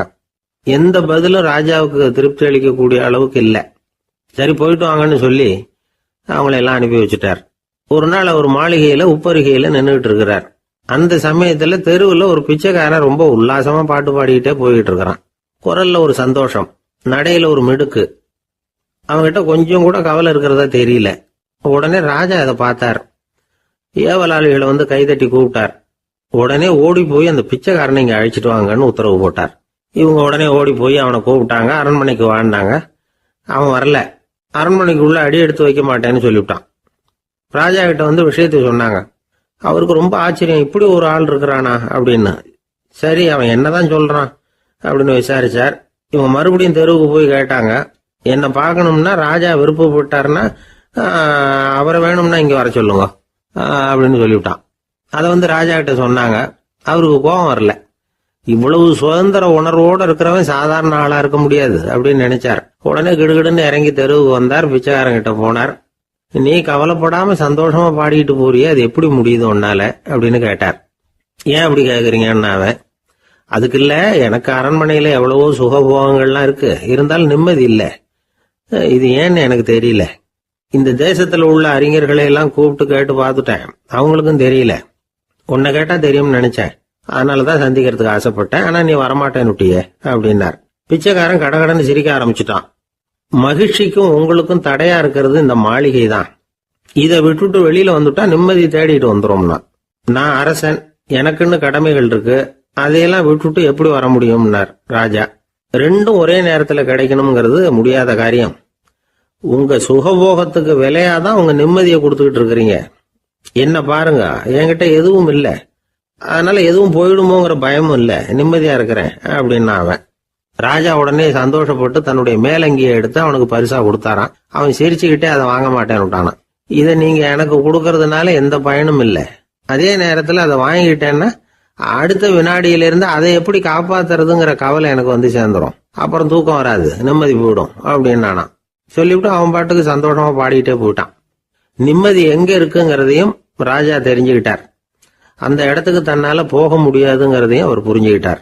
இப்படி இந்த கதைய அந்த கடற்கரையில மணலை கீறிக்கிட்டே உட்கார்ந்துருந்தார அந்த பெரியவர்கிட்ட சொல்லி முடிச்சோம். அவர் முகத்துல ஒரு தெளிவு தெரிஞ்சது. எங்களை நிமிர்ந்து பார்த்தார். ரொம்ப நன்றிங்க, இப்ப எனக்கு தெரிஞ்சு போச்சு, நிம்மதி வேணும்னா அதுக்கு என்ன பண்ணணும்னு இப்ப நல்லா புரிஞ்சுக்கிட்டேன் அப்படின்னார். என்ன புரிஞ்சுக்கிட்டீங்கன்னு கேட்டோம். இனிமே இந்த பக்கம் வந்தா உங்க கண்ணுல படாத இடமா பார்த்து உட்காரணும்னு புரிஞ்சுக்கிட்டேன் அப்படின்னார்.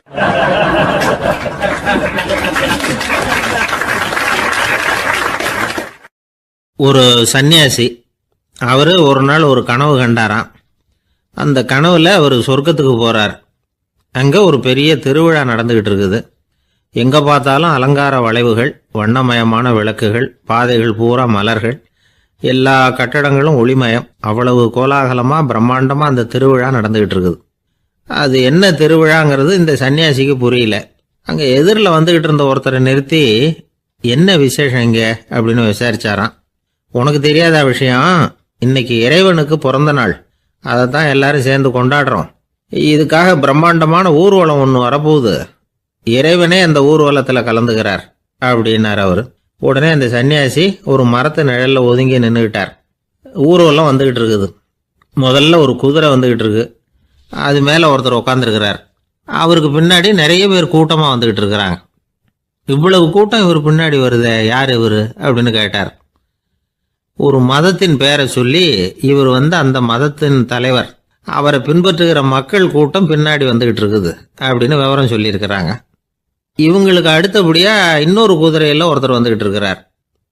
அவருக்கு பின்னாடி ஏகப்பட்ட கூட்டம். இவர் யாருங்க அப்படின்னு கேட்டிருக்காரு சன்னியாசி.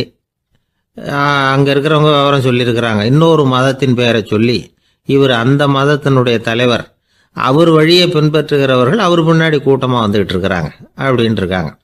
இப்படி ஒவ்வொருத்தரா குதிரை மேல வந்துகிட்டே இருக்கிறாங்க. அவங்கள பின்பற்றியும் ஒவ்வொரு கூட்டம் வந்துகிட்டே இருக்குது. அந்த பெரிய ஊர்வலம் அது பாட்டுக்கு போய்கிட்டு இருக்குது. கடைசியா அது முடிஞ்சது ரொம்ப நேரம் கழிச்சு. அதுக்கப்புறம் கொஞ்சம் நேரம் கழிச்சு ஒரு வயசான ஆள் குதிரை மேல வந்துகிட்டு இருக்கிறார். ஆனா அவருக்கு பின்னாடி யாருமே இல்லை. அவர் பரிதாபமா தனியா வந்துகிட்டு இருக்கிறார். அவர் அந்த ஊர்வலத்தை சேர்ந்தவரா இல்லையாங்கிறதே தெரியல. இவர் யாரு, இவர் ஏன் இப்படி தனியா வந்துகிட்டு இருக்கிறார் அப்படின்னு கேட்டிருக்காரு அந்த சன்னியாசி.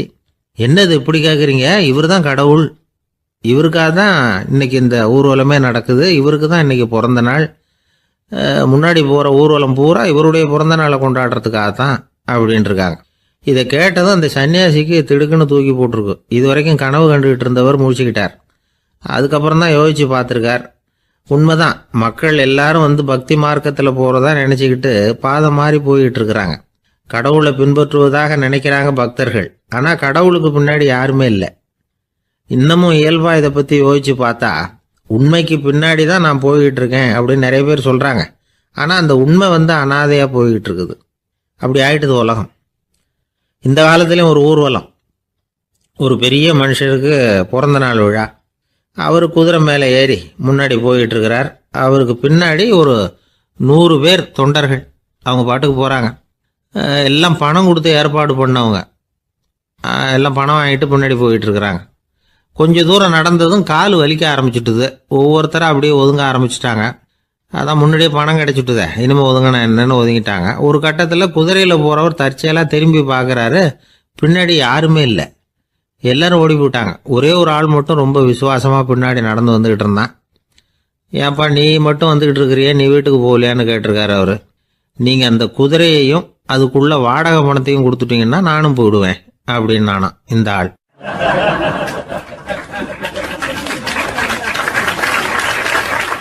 ஒரு ஊரில் ஒரு ஆள் இருந்தான், தையல் கடை வச்சிருந்தான். அவங்கிட்ட ஒருத்தன் ஒரு சட்டை துணி எடுத்து கொடுத்து தைக்க சொல்லியிருந்தான். வர்ற சனிக்கிழமை வா வந்து வாங்கிட்டு போ அப்படின்னு அவன் சொல்லியிருந்தான். அதே மாதிரி இவன் வந்தான். அவன் தச்சு வச்சிருந்த சட்டையை கொடுத்தான். இவன் வாங்கி அங்கேயே போட்டு பார்த்தான். கை நீளம் ஒன்றுக்கு ஒன்று வித்தியாசமாக இருந்தது. வலது கை இடது பக்கத்தை விட நீளம் குறைச்சலாக இருந்தது. அவன் முணுமுணுக்க ஆரம்பிச்சுட்டான், என்ன இது இப்படி தைச்சுட்டியேன்னு. இதுக்கு அவன் சொன்னான், ஐயையோ இதுக்காகவா சங்கடப்படுறீங்க, வலது கையை மட்டும் கொஞ்சம் உள்ள இழுத்தாப்புல வச்சுக்கிட்டீங்கன்னா சரியா போகுது. மற்றபடி அந்த சட்டையில் உள்ள கலை அம்சத்தை கவனிங்க, எவ்வளவு அற்புதமாக தைச்சிருக்கேன் பாருங்க. ஒரு சின்ன குறைய இப்படிலாம் பொருட்படுத்த வேண்டியதில்லை. நான் சொன்னது மாதிரி கையை கொஞ்சம் உள்ள இழுத்தது மாதிரி வச்சுக்கிட்டு நடந்து போங்க, ஜோரா இருக்கும் அப்படின்னா. அவனும் யோசிச்சு பார்த்தான். சரியான யோசனையாக தான் தோணுச்சு. கொஞ்சம் முயற்சி பண்ணி வலது கையை கொஞ்சம் உள்ள இழுத்து சட்டை சரியா இருக்கிறது மாதிரி பண்ணிட்டான். இப்போ மறுபடியும் ஒரு பிரச்சனை.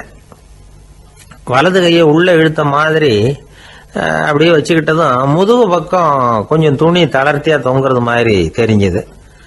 என்ன இது முதுகு பக்கம் துணி குவிஞ்சுட்டுதே தொங்குதே அப்படின்னா மறுபடியும், அடடா இதுக்காகவா கவலைப்படுறீங்க, உடம்ப அதுக்கு தகுந்த மாதிரி கொஞ்சம் வளைச்சிக்கிட்டா சரியா போடுது.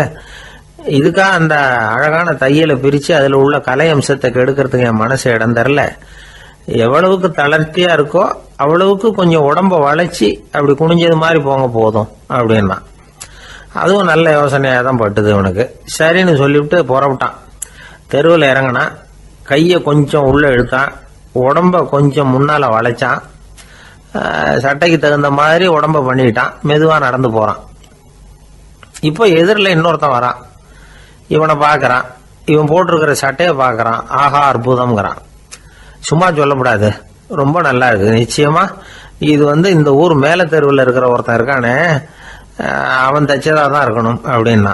இதை கேட்டதும் அவனுக்கு ஆச்சரியம். எப்படி அவ்வளவு கரெக்டா கண்டுபிடிச்சிங்க அப்படின்னு கேட்டிருக்கான். இதுக்கு அந்த வழிபோக்கன்னு சொன்னானா, அவன் ரொம்ப கெட்டிக்காரன், உங்களை மாதிரி உடம்பும் கையும் வளைஞ்சு போன ஒரு ஆசாமிக்கு அவனை தவிர வேற யாராலேயும் இவ்வளவு பொருத்தமான ஒரு சட்டையை தைக்க முடியாது அப்படின்னானா.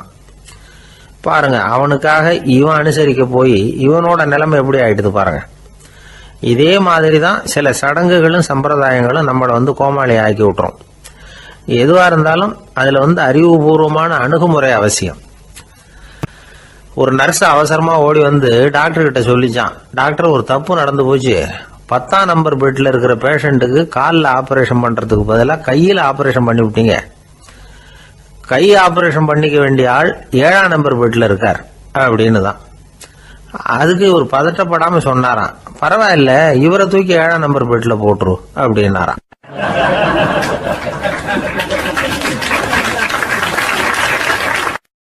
ஒரு ஊர்ல ஒருத்தர் இருந்தார், ரொம்ப நல்லவர், யாருக்காவது ஏதாவது கொடுத்துக்கிட்டே இருப்பார், கொடையாளி.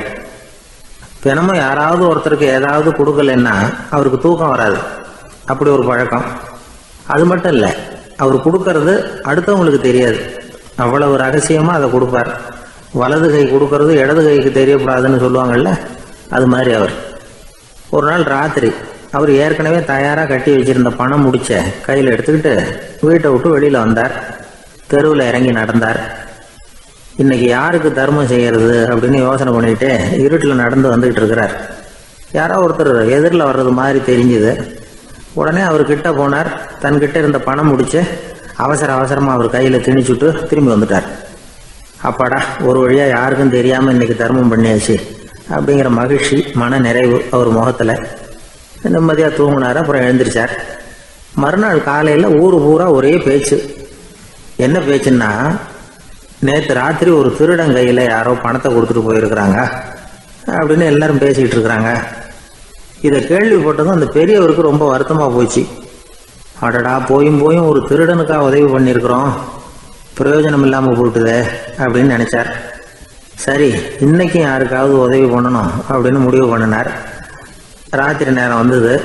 இவர் வழக்கம் போல தெருவில் இறங்கி நடந்தார். கையில் பணம் முடிச்சு. எதிரில் ஒரு பெண் உருவம் மங்கலா தெரிஞ்சது.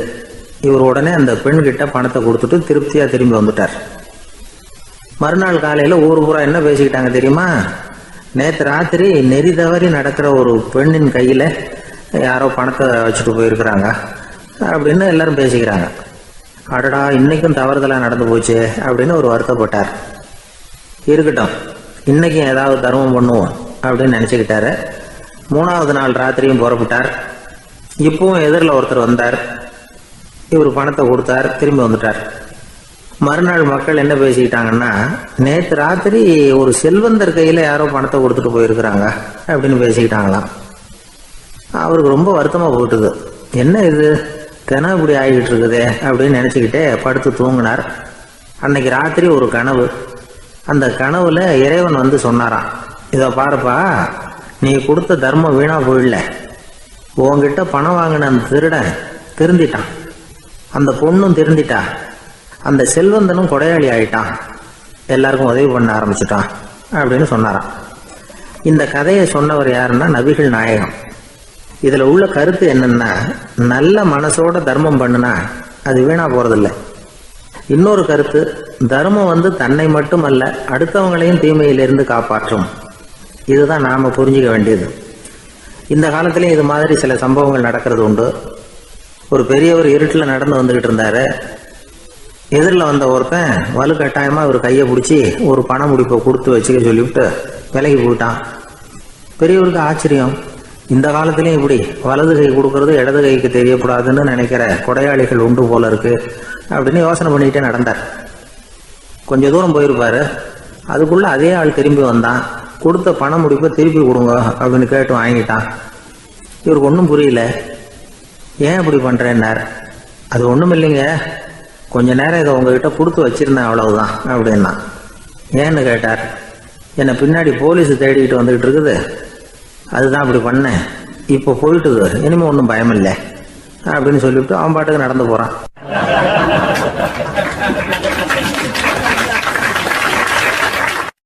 தான் மட்டும் வாழ்ந்தா போதும் அப்படின்னு நினைக்கிறவங்களும் உண்டு. தானும் வாழணும், அடுத்தவங்களும் வாழணும் அப்படின்னு நினைக்கிறவங்களும் உண்டு. முதல்ல சொன்ன வகையை சேர்ந்த மனிதர்கள் எப்படி தெரியுமா? எப்படியாவது தான் மட்டும் வாழ்ந்தால் போதுங்கிற நினைப்பு தான் எப்பவும் அவங்களுக்கு இருக்கும். தங்களுடைய வளர்ச்சிக்கு எது தடையா இருந்தாலும் சரி, யார் தடையா இருந்தாலும் சரி, அதை அழிச்சுட்டு தான் மறுவேலை பார்ப்பாங்க. அவங்கெல்லாம் பாவ காரியங்களுக்கு தயங்குறதே இல்லை. அப்படிப்பட்ட வாழ்க்கை அவங்களுக்கே இடைஞ்சல அமைஞ்சு விடுறது உண்டு. அதை விளக்கறதுக்கு ஒரு கதையும் உண்டு. ஒரு ஊர்ல அப்படிப்பட்ட ஆள் ஒருத்தன் இருந்திருக்கான். நிறைய பாவங்களை செஞ்சவன். அதன் காரணமா நரகப்படுகொழியில விழுந்துட்டான். நரகப்படுகொழிங்கிறது ஒரு பெரிய கிணறு மாதிரி. ஏற்கனவே பாவம் செஞ்சவங்க நிறைய பேர் அதில் விழுந்து கிடக்குறாங்க. உள்ள ஏகப்பட்ட சத்தம், எல்லாம் அந்த பாவாத்மாக்கள் போடுற சத்தம். இப்போ விழுந்தானே இவனும் சத்தம் போட்டான். இவன் போடுற சத்தம் கொஞ்சம் அதிகமா கேட்டுது. இந்த கிணத்துக்கு பக்கத்துல புத்தர் உட்கார்ந்துருக்கிறார். அவர் காதுல இவன் போடுற சத்தம் விழுந்தது. உடனே அந்த கிணத்தடிக்கு போனார். குனிஞ்சு பார்த்தார். சாமி என்னை காப்பாத்துங்க அப்படின்னு கத்தனான் இவன். புத்தர் அவனை கொஞ்சம் கவனிச்சு பார்த்தார். மனித சமுதாயத்துக்கு அவன் என்னென்ன கெடுதல் பண்ணியிருக்கிறாங்கிற விவரம்லாம் அவர் மனக்கண்ணில் தெரிஞ்சது. அவருக்கு எல்லாம் புரிஞ்சு போச்சு. இருந்தாலும் அவனை காப்பாத்துறதுக்கு ஏதாவது வழி உண்டா அப்படின்னு யோசிச்சார். அவன் தன்னுடைய வாழ்நாளில் ஏதாவது நல்லது செஞ்சிருக்கானா அப்படின்னு பார்த்தார். ஒரே ஒரு சமயம் அவன் தன்னுடைய காலடியில மிதிபட இருந்த சிலந்தியை மிதிக்காமல் தாண்டி போயிருக்கிறான். இந்த ஒரு காரியத்துக்காக அவனை கரையேற்ற முடியுமா அப்படின்னு நினைச்சார். அவ்வளவுதான். உடனே அவர் கையில ஒரு சிலந்தி வந்து உட்கார்ந்துதான். அதுகிட்ட இருந்து நூல் இழை வெளிவர ஆரம்பிச்சது. அந்த நூல் இழை கிணற்று ஆழம் வரைக்கும் அப்படியே நீண்டுகிட்டே போச்சான். புத்தர் பார்த்தார். இந்த நூலை பிடிச்சிக்கிட்டு மேலே ஏறி வா அப்படின்னார். என்னங்க சொல்றீங்க, இந்த சிலந்தி நூல் என்ன தாங்குமான்னு கத்தனான். எல்லாம் தாங்கும், அதை பிடிச்சிக்கிட்டு ஏறி வா அப்படின்னார். சந்தேகத்தோடவே அவன் அந்த நூல் இழைய பிடிச்சி இழுத்து பார்த்தா ரொம்ப வலுவா இருந்தது. அவனுக்கு ஆச்சரியம். அதை பிடிச்சிக்கிட்டே மெதுவா மேலே ஏறி வர ஆரம்பிச்சுட்டான். பாதி தூரம் ஏறி வந்திருப்பான். அப்போ அவன் காலுக்கு கீழே ஏதோ சத்தம். என்னன்னு குனிஞ்சு பார்க்கறான். கீழே கிடந்தவங்க சில பேரும் அந்த நூலை பிடிச்சி மேலே வந்துகிட்டு இருக்கிறாங்க. இவனுக்கு கோபம் வந்துட்டுது. தன்னுடைய இடுப்புல வச்சிருந்த கத்தியை எடுத்து தன்னுடைய காலுக்கு கீழே நூல் இழையை அப்படியே வெட்டி விட்டுட்டான். இனிமே நாம மட்டும்தான் மேலே ஏறி வந்துடணும் அப்படின்னு நினைச்சுக்கிட்டான். ஆனா நடந்தது என்ன தெரியுமா? மொத்த நூல் இழையும் அப்படியே அருந்து கீழே விழுந்துட்டுது. அவனும் பொத்துன்னு கீழே விழுந்துட்டான். மறுபடியும் கத்த ஆரம்பிச்சுட்டான். ஏற்கனவே அவன் செஞ்சிருந்த ஒரு சிறு கருணை அந்த நூல் இழைக்கு உறுதியை கொடுத்தது. இப்போ அவன் செஞ்ச பாவம் அந்த நூல் இழைய வலுவிழக்க செஞ்சுட்டுது. அடுத்தவங்களும் வாழணுங்கிற எண்ணம் அவனுக்கு இருந்திருந்தா இப்போ அவனும் கரையேறி வந்திருப்பான், மற்றவங்களும் சௌக்கியமா வந்து சேர்ந்திருப்பாங்க. அதனால நாமும் வாழணும், அடுத்தவங்களும் வாழணும் அப்படின்னு நினைக்கிறவன் வாழ்க்கையில சீக்கிரம் முன்னுக்கு வந்துடுவான். ஒருத்தன் ஒரு டாக்டர் கிட்ட போனான், மருந்து வாங்கினான், வாங்கி கொண்டாந்து பேசாம வச்சுட்டான், சாப்பிடல. அப்புறம் எதுக்காகப்பா போய் அவர்கிட்ட மருந்து வாங்கினேன் அப்படின்னு கேட்டாங்க. டாக்டர் வாழணும் இல்லையா, அதனாலதான் அப்படின்னா. அவர் கொடுத்த மருந்து நீ ஏன் சாப்பிடல அப்புறம் அப்படின்னு கேட்டாங்க. நான் வாழணும் இல்லையா, அதுக்காக தான் அப்படின்னா.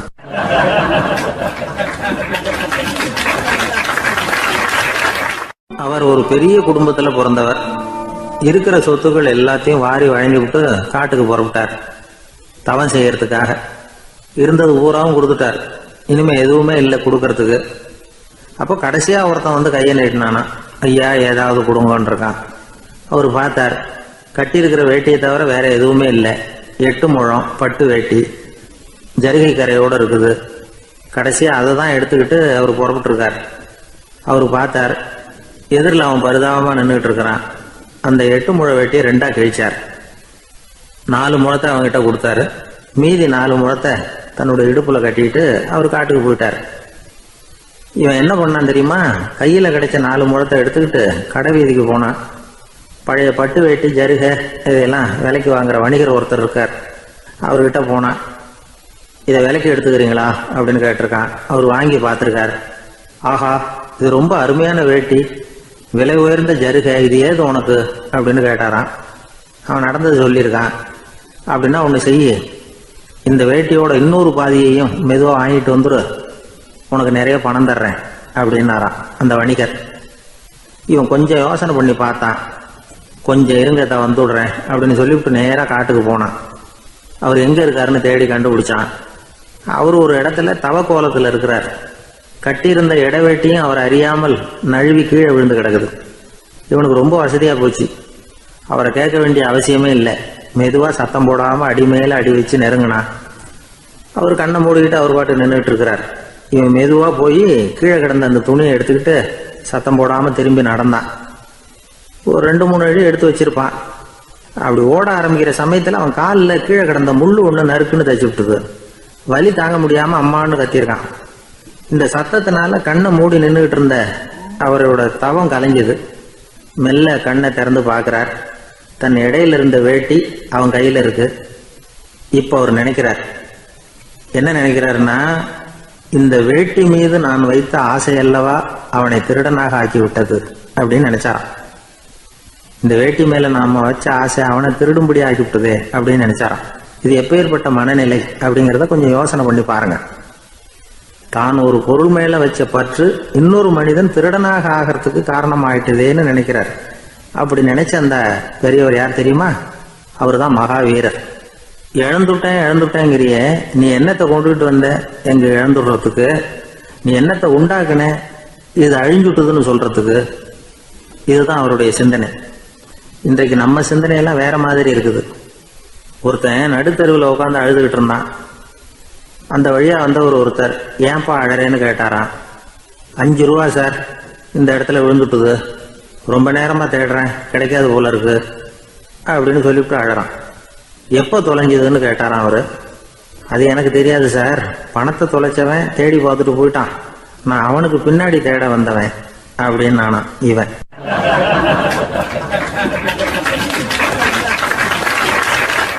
ஒரு ஊர்ல ஒரு ஆள் இருந்தான். அவன் ஒரு நாள் கோயிலுக்கு போனான்.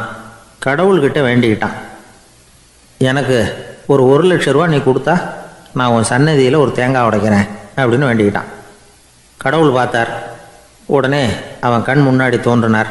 இந்தா நீ கேட்ட 1,00,000 ரூபாய் அப்படின்னு சொல்லி அவன் கையில் பணத்தை கொடுத்துட்டு மறைஞ்சிட்டார். இவனால் நம்பவே முடியல. இவ்வளவு சுலபமாக கிடைக்கும்னு தெரிஞ்சிருந்தா அனாவசியமாக ஒரு தேங்காய் உடைக்கிறேன்னு வேண்டியிருக்க வேண்டியது இல்லையே அப்படின்னு நினச்சான். இருந்தாலும் வேண்டுதலை நிறைவேற்ற வேண்டியது கடமை. அதுக்காக என்ன பண்ணால் பக்கத்தில் ஒரு கடைக்கு போனான். ஒரு தேங்காயை கையில் எடுத்தான். இது என்ன விலைன்னு கேட்டான். 5 ரூபான்னார் கடையில் இருந்தவர். அதிகமாக இருக்குதே விலைன்னா. அப்படின்னா ஒன்று செய்யுங்க, அடுத்த ஊருக்கு போங்க, அங்கே தென்னந்தோப்பு அதிகம், அதனால் அங்கே இதை விட குறைஞ்ச விலைக்கு கிடைக்கும் அப்படின்னார். சரின்னு அடுத்த ஊருக்கு கிளம்புனான். அங்கே போய் விசாரித்தான். ஒரு தேங்காய் 3 ரூபாய் விலைன்னாங்க. இதுவும் அதிகமாக தெரியுதேன்னா. அப்படின்னா ஒன்று செய்ய, அதுவும் அந்த ஆற்று ஓரமாக ஒரு தென்னை மரம் இருக்கு பார், அதில் நீயே ஏறி பறிச்சுக்கோ, ஒரு தேங்காய்க்கு 1 ரூபா கொடுத்தா போதும் அப்படின்னார் அந்த தோப்புக்கு சொந்தக்காரர். இவனுக்கு மரம் ஏற தெரியாது, இருந்தாலும் ஆசை யாரை விட்டுது, விலை சல்லிசாக இருக்குதே. ஆற்று ஓரம் போனால் தட்டு தடுமாறி அந்த மரத்தில் ஏறினா அந்த தென்னை மரம் வளைஞ்சி ஆற்று பக்கம் போய் அப்புறம் நிமிர்ந்து இருந்தது. அதாவது மரத்தின் உச்சி சரியாக ஆற்றுக்கு நடுவில் இருந்தது. ஆற்றுல வெள்ளம் கரை புரண்டு ஓடிக்கிட்டு இருக்கு. இவன் கடவுள் கொடுத்த 1 லட்சம் ரூபாயை மடியில் வச்சு இறுக்கி கட்டிக்கிட்டான். உச்சிக்கு போய் காய் பறிக்கிற சமயத்தில் காற்றும் மழையும் பலமாக கலந்து அடிக்க ஆரம்பிச்சுட்டுது. கால் வழுக்கி விட்டுட்டுது. இவன் சடார்னு ஒரு தென்னை மட்டையை பிடிச்சிக்கிட்டு தொங்க ஆரம்பிச்சிட்டான். கீழே பயங்கரமான வெள்ளம், மடியில் 1 லட்சம் ரூபா பணம், என்ன செய்யறதுன்னு தவிக்கிறான். இந்த சமயம் கரையில் ஒரு யானை பாகன் யானையை குளிப்பாட்டிக்கிட்டு இருக்கிறான். அது அவன் கண்ணில் பட்டுது. ஐயா ஒரு உதவின்னு கத்துனான். அவன் என்ன செய்யணும்னு கேட்டான். உன் யானையை மெதுவாக இங்கே அழைச்சிட்டு வா, எனக்கு நேராக கீழே நிறுத்து, என் காலை பிடிச்சி மெதுவாக கீழே இறக்கி விட்டுரு, என் மடியில் இருக்கிற பணத்தில் உனக்கு 10,000 ரூபா தரேன் அப்படின்னா. அவன் பார்த்தான். காலை கையை பிடிச்சா கூட எவனும் இந்த காலத்தில் 10 ரூபாய்க்கு மேலே தரமாட்டேங்கிறான், இவன் காலை பிடிச்சா 10,000 தர்றேங்கிறான் அப்படின்னு யோசனை பண்ணான். உடனே யானையை கொண்டுட்டு போனான். அவனுக்கு நேராக கீழே நிறுத்தினான். அவன் காலை பிடிச்சான். அவ்வளவுதான். அந்த நேரம் பார்த்து யானை மெதுவாக நடந்து அப்பால் போட்டுது. இப்போ யானை பாகன் அவன் காலை கெட்டியாக பிடிச்சிக்கிட்டு தொங்குறான். பரிதாபமாக மேலே பார்க்குறான். அவன் மட்டையை பிடிச்சிக்கிட்டு தொங்குறான். இப்போ யானை பாகன் சொல்கிறான், தம்பி மட்டையை விட்டுறாத, கெட்டியாக பிடிச்சிக்கோ, நான் உனக்கு 10,000 ரூபா தரேன், இதோ மடியில் தான் வச்சுருக்கேன்னா. மேலே தொங்குறவனுக்கு இந்த நிலைமையிலேயும் ஒரு சந்தோஷம், மேற்கொண்டு ஒரு 10,000 ரூபா நமக்கு கிடைக்கும் போல இருக்கே அப்படின்னு. இந்த சமயத்தில் ஒருத்தன் ஒட்டகத்தை ஓட்டிகிட்டு வந்தான் அந்த பக்கமாக குளிப்பாட்டுறதுக்கு. யானை பாகம் பார்த்துட்டான். ஐயா ஒட்டகக்காரரே, அதை இங்கே கொண்டுட்டு வா, எங்கள் காலை பிடிச்சி பத்திரமா இறக்கி விடு, நாங்கள் பணம் கொடுக்குறோம்னா. அவனும் பணத்துக்கு ஆசைப்பட்டு வந்தான். அவன் காலை பிடிக்கிற சமயம் ஒட்டகமும் நழுவி போட்டுது. இப்போ 3 பேருமே வரிசையாக தொங்குறாங்க. ஒட்டகக்காரன் கத்துறான், தம்பி மட்டையை விட்டுறாத, கெட்டியாக பிடிச்சிக்கோ, நான் என் மடியில் இருக்கிற 5,000 உனக்கு தந்துடுறேன்னா. மேலே தொங்குறவனுக்கு இன்னமும் சந்தோஷம், இவனும் பணம் தர்றேங்கிறான், அப்படின்னா இன்றைக்கி நமக்கு மொத்த பண வரவு எவ்வளவு அப்படின்னு ஒவ்வொன்றா கூட்டி பார்க்க ஆரம்பித்தான். மனக்கணக்கு சரியாக வரல. அதனால் அப்படியே விரலை விட்டு எண்ண ஆரம்பித்தான். அவ்வளவுதான். மட்டையை விட்டுட்டு கை நழுவி வந்துட்டுது. 3 பேரும் பொத்துன்னு ஆற்றுல விழுந்தாங்க. படாத பாடுபட்டு தட்டு தடுமாறி கரைக்கு வந்து சேர்ந்தாங்க. 3 பேர் மடியில் இருந்த பணமும் ஆற்றோட போட்டுது. பேராசை பெருநஷ்டம் அப்படின்னு ஒரு பழமொழி இருக்குல்ல, அதை விளக்கறதுக்காக சொல்லப்பட்ட கதை இது. இந்த காலத்தில் ஒருத்தர் ஒரு நீச்சல் குளத்தில் நீச்சல் அடிச்சுக்கிட்டு இருக்கிறார். காவலுக்கு இருந்தவர் அதை கவனிச்சுட்டார். கரையிலேருந்து சத்தம் போட்டாராம், இதோ பாருங்க, இங்கே ராத்திரி 8 மணிக்கு மேலே நீச்சல் அடிக்கிறது சட்டப்படி குற்றம், அதுக்கு அனுமதி கிடையாது, தெரியாதா உங்களுக்கு அப்படின்னாராம். இதுக்கு அவர், ஐயையோ நான் நீச்சல் அடிக்க வந்தவன் இல்லைங்க, சும்மா சுற்றி பார்க்க வந்தவன், தடுமாறி குளத்தில் விழுந்துட்டேன், நீச்சல் தெரியாது, அதனால் தத்தளிச்சுக்கிட்டு இருக்கிறேன் அப்படின்னு கத்துனாராம். கரையில் இருந்தவர் பார்த்தார். ஓ அப்படின்னா சரி, அதுக்கு ஒன்றும் தடை இல்லை அப்படின்னு சொல்லிவிட்டு அவர் பாட்டு நடந்து போயிட்டாராம்.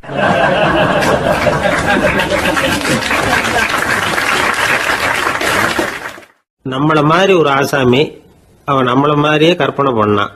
அதாவது நாம தான் இந்த உலகத்தில் ரொம்பவும் கஷ்டப்படுறோம், மற்றவங்க எல்லாம் சந்தோஷமா இருக்கிறாங்க அப்படின்னு அவன் நினச்சிக்கிட்டான். அவன் ஒரு நாள் கடவுளை வேண்டிக்கிட்டானா, சுவாமி இந்த உலகத்தில் எவ்வளவோ பேர் இருக்கிறாங்க, ஒவ்வொருத்தருக்கும் ஒவ்வொரு விதமான கஷ்டம் இருக்கலாம், ஒத்துக்கிறேன், இருந்தாலும் எனக்கு அது கொஞ்சம் அதிகமாக இருக்கிறது மாதிரி தெரியுது, அதனால நீங்கள் எனக்காக ஒரு சின்ன உதவி செஞ்சால் போதும், அது வேற ஒன்றும் இல்லை, என்கிட்ட இருக்கிற துயரங்களை இன்னொருத்தர் யாருக்கிட்டையாவது கொடுத்துருங்க, அவர்கிட்ட இருக்கிற துயரங்களை என்கிட்ட மாற்றி கொடுத்துருங்க, ஒரு மியூச்சுவல் டிரான்ஸ்ஃபர், அவ்வளவுதான், அப்படி பண்ணிவிட்டா போதும் அப்படின்னு வேண்டிக்கிட்டானான். அன்னைக்கு ராத்திரியே அவன் ஒரு கனவு கண்டிருக்கான். வானத்திலிருந்து ஒரு குரல் கேட்டிருக்கு. அது என்ன சொல்லிச்சு தெரியுமா? ஏ ஜனங்களே, எல்லாரும் அவங்கவங்க கஷ்டங்களை ஒரு பையில போட்டு எடுத்துக்குங்க. அப்படி எடுத்துக்கிட்டு நேரா இந்த ஊர் எல்லையில இருக்கிற கோயிலுக்கு வந்து சேருங்க அப்படின்னு அந்த குரல். ஆஹா, கடவுள் நம்ம பிரார்த்தனைக்கு செவி சாய்ச்சுட்டார் அப்படின்னு சந்தோஷப்பட்டான் இவன். உடனே என்ன பண்ணா, தன்கிட்ட இருந்த கஷ்டத்தையெல்லாம் ஒரு சாக்கு பையில போட்டு எடுத்துக்கிட்டான். வீட்டை விட்டு வெளியில வந்தான். தெருவில் இறங்கி நடக்கிறான். அங்க பார்த்தா ஏகப்பட்ட பேர் ஆளுக்கு ஒரு பைய தூக்கிக்கிட்டு கோயிலுக்கு போயிட்டு இருக்கிறாங்க. சில பேர் மூட்டையா கட்டி தலையில சுமந்துக்கிட்டு போயிட்டு இருக்கிறாங்க. இவன் பார்த்தான். இவனுக்கு ரொம்ப ஆச்சரியமா இருந்தது. ஏன்னா எல்லாரும் வச்சிருக்கிற பை இவன் பைய விட பெருசா இருந்தது. இவன் பை தான் இருக்கிறதுலயே கொஞ்சம் சின்னதா தெரிஞ்சது. இப்ப அவன் மறுபடியும் சாமியை வேண்டிக்கிட்டான். கடவுளே, இப்ப உள்ள சூழ்நிலையை கவனிச்சா என்கிட்ட இருக்கிற பைய பரவாயில்லன்னு தோணுது. அதனால வேற பை எதையும் மாத்த வேணாம், இதுவே பரவாயில்ல, இந்த பையோட திரும்பி வீட்டுக்கு போனா போதும்னு நினைக்கிறேன் அப்படின்னு ஏதோ நினைக்க ஆரம்பிச்சுட்டான் அவன். எல்லாரும் கோயிலுக்கு போய் சேர்ந்தாங்க. கோயில்ல அந்த குரல் மறுபடியும் கேட்டுது. எல்லாரும் அவங்கவுங்க பைகளை சோகத்துல தொங்க விடுங்க. திடீர்னு விளக்குகள் அணையும், மணி அடிக்கப்படும், அதுதான் அடையாளம். அந்த சமயத்துல இருட்டுல உங்களுக்கு வேண்டிய பைய நீங்க வந்து மாத்தி எடுத்துக்கலாம், தேர்ந்தெடுத்துக்கலாம். வெளிச்சம் இருக்கிறப்பவே உங்களுக்கு பிடிச்ச பைக்கு பக்கமா பார்த்து நீங்க நின்னுக்கலாம் அப்படின்னு சொல்லி விவரம் சொல்லிச்சான் அந்த குரல். அப்படி சொன்னதுக்கு அப்புறம் திடீர்னு விளக்கு அணைஞ்சுது, மணி அடிச்சுது. கொஞ்ச நேரம் கழிச்சு மறுபடியும் விளக்குகள்லாம் எரிஞ்சுது. இப்போ பார்த்தா எல்லாரும் அவங்கவுங்க பையையே கெட்டியா பிடிச்சிட்டு நிக்கிறாங்க. இவனும் அப்படியே நிக்கிறான்.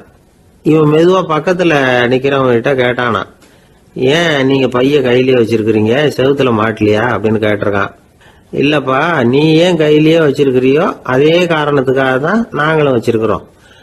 நம்ம கவலைகளை பத்தி நமக்கு ஓரளவுக்காவது தெரியும். ஆனா மற்றவங்க கவலைகள் நமக்கு பரிச்சயம் இல்லாதவை, பழக்கம் இல்லாதது. அதனால நமக்கு தெரிஞ்ச கவலைகளை சமாளிக்கிறது சுலபம். தெரியாததை சமாளிக்கணும்னா மறுபடியும் ஆரம்பத்துல இருந்து ஆரம்பிக்கணும்.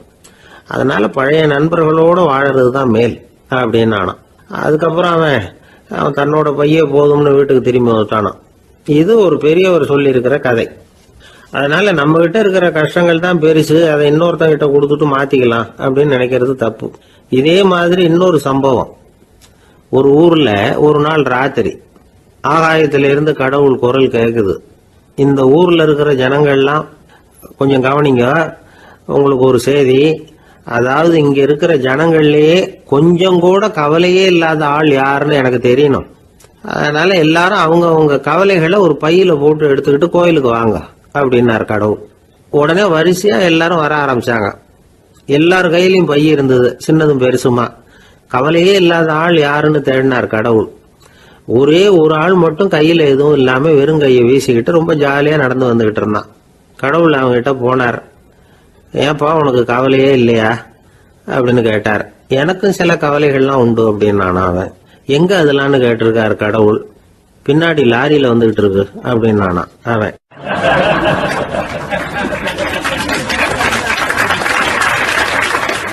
அசோக மன்னர் வந்துகிட்டு இருக்கார். அவருடைய ஆலோசகர்கள் எல்லாம் பக்கத்துல வந்துகிட்டு இருக்கிறாங்க.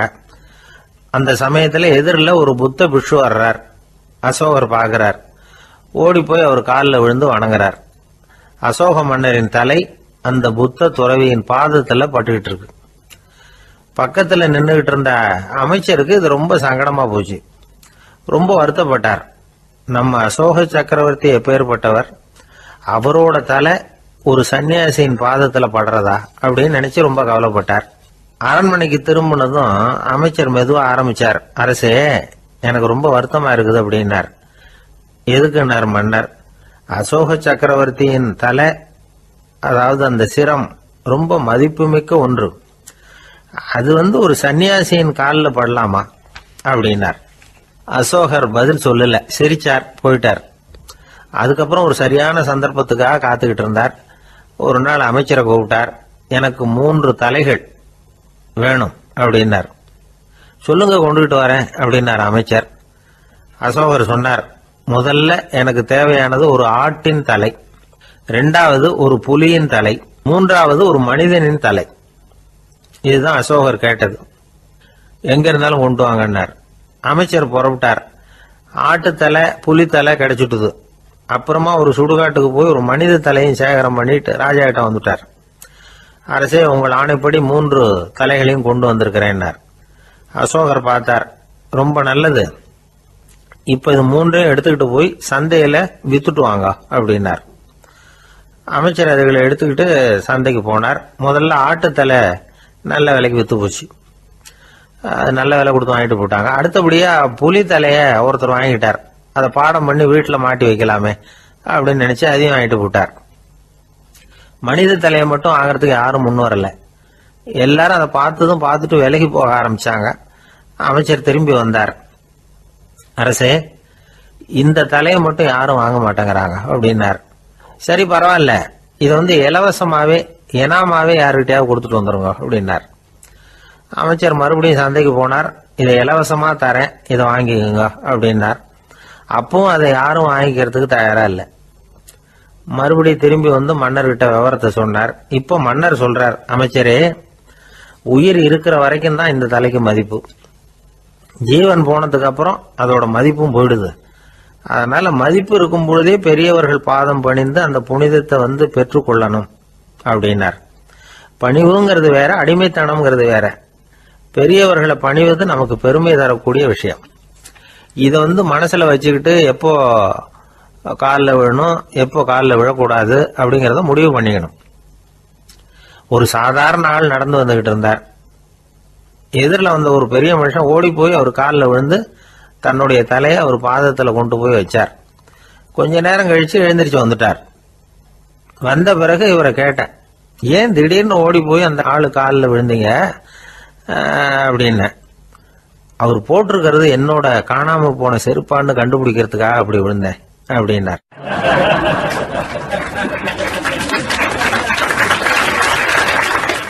ஒரு காட்டுல ஒரு நரி இருந்தது. ஒரு நாள் காலை நேரம் அது தன்னுடைய இருப்பிடத்திலிருந்து வெளியில வந்தது. கொஞ்ச தூரம் நடந்து வந்தது. அப்பதான் அது தன்னோட நிழலை கவனிச்சு பார்த்தது. பார்த்தா அது ரொம்ப நீளமா பெருசா இருக்குது. காலை நேரத்துல நிழல் அப்படித்தானே இருக்கும். ஆனா அந்த நரிக்கு அந்த விஷயம் தெரியல. தன்னுடைய நீண்ட பெரிய நிழலை பார்த்து ஆச்சரியப்பட்டது. ஆஹா, நாம இவ்வளவு பெருசாவா இருக்கிறோம் அப்படின்னா என்னுடைய காலை சாப்பாட்டுக்கு ஒரு யானை இல்லைன்னா ஒரு ஒட்டகம் கிடைச்சாதான் சரியா இருக்கும் போல இருக்கு அப்படின்னு முடிவு பண்ணிட்டுது. உடனே ஒரு யானை அல்லது ஒட்டகத்தை தேடி அலைஞ்சது, எங்க கிடைக்கும்னு. கிடைக்கவே இல்லை. மத்தியானம் 12 மணி ஆயிட்டுது. பசியோட அலையுது. இப்ப தன்னோட நிழலை பார்த்தது. அது மத்தியான நிழல் எப்படி இருக்கும், அது ரொம்பவும் குறுகி போய் தெரிஞ்சுது. உடனே அந்த நரி என்ன நினைச்சுக்கிட்டு தான் தெரியுமா, காலை ஆகாரம் சாப்பிடாததுனால நம்ம உடம்பு இப்படி அழிச்சு போட்டுதே அப்படின்னு நினைச்சுக்கிட்டு தான்.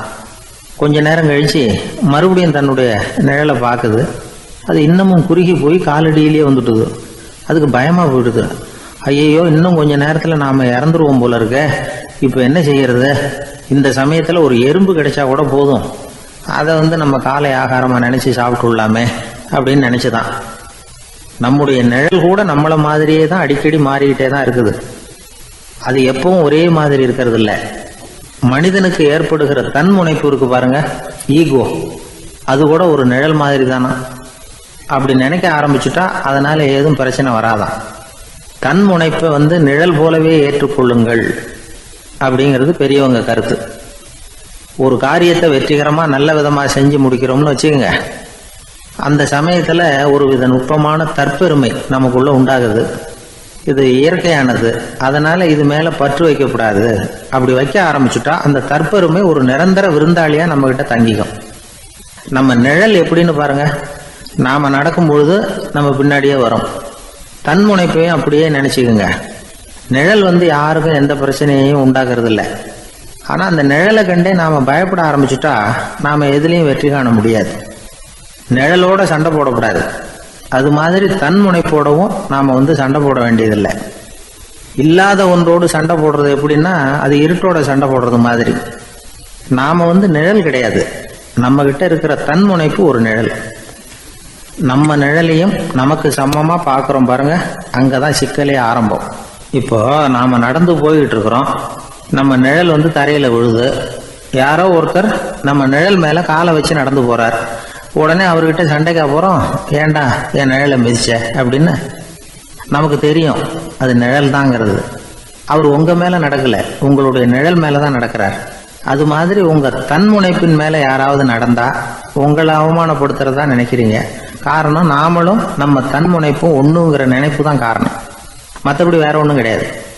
நம்ம நிழல் மேல நடக்கிறவர் நம்மளை காயப்படுத்துறது இல்லை. தன்முனைப்பை வேண்டாத ஒன்னாவும் பார்க்க வேண்டியதில்லை. அது இயற்கை. நிழலை உங்க முன்னாடி வைக்க வேணாம், அது உங்க பின்னாடியே இருக்கட்டும். நிழலின் நிழலாகி விடாதீர்கள், நீங்கள் நீங்களாகவே இருங்கள். இதுதான் சான்றோர் சிந்தனை. ஒரு பேருந்துல ஒரே நெரிசல். ஒருத்தர் பக்கத்துல நின்றுகிட்டு இருந்தவர்கிட்ட ரொம்ப பணிவா விசாரிச்சார், ஏன் சார் நீங்க ஏதாவது பெரிய உத்தியோகத்துல இருக்கிறீங்களா அப்படின்னார். அப்படிலாம் ஒண்ணும் இல்லைங்கன்னார் அவரு. அப்படின்னா வேற ஏதாவது அரசியல்ல பெரிய பதவியில் இருக்கிறீங்களா அப்படின்னு கேட்டார். அதுவும் இல்லைங்கன்னார். சரி பணமாவது அதிகமா வச்சிருக்கீங்களா அப்படின்னு கேட்டார். அப்படிலாம் ஒன்றும் கிடையாது சார்னார் அவரு. அப்புறம் எதுக்குடா என் காலை மிதிச்சுக்கிட்டு இருக்கிற, எடுறா காலை அப்படின்னாராம் இவர்.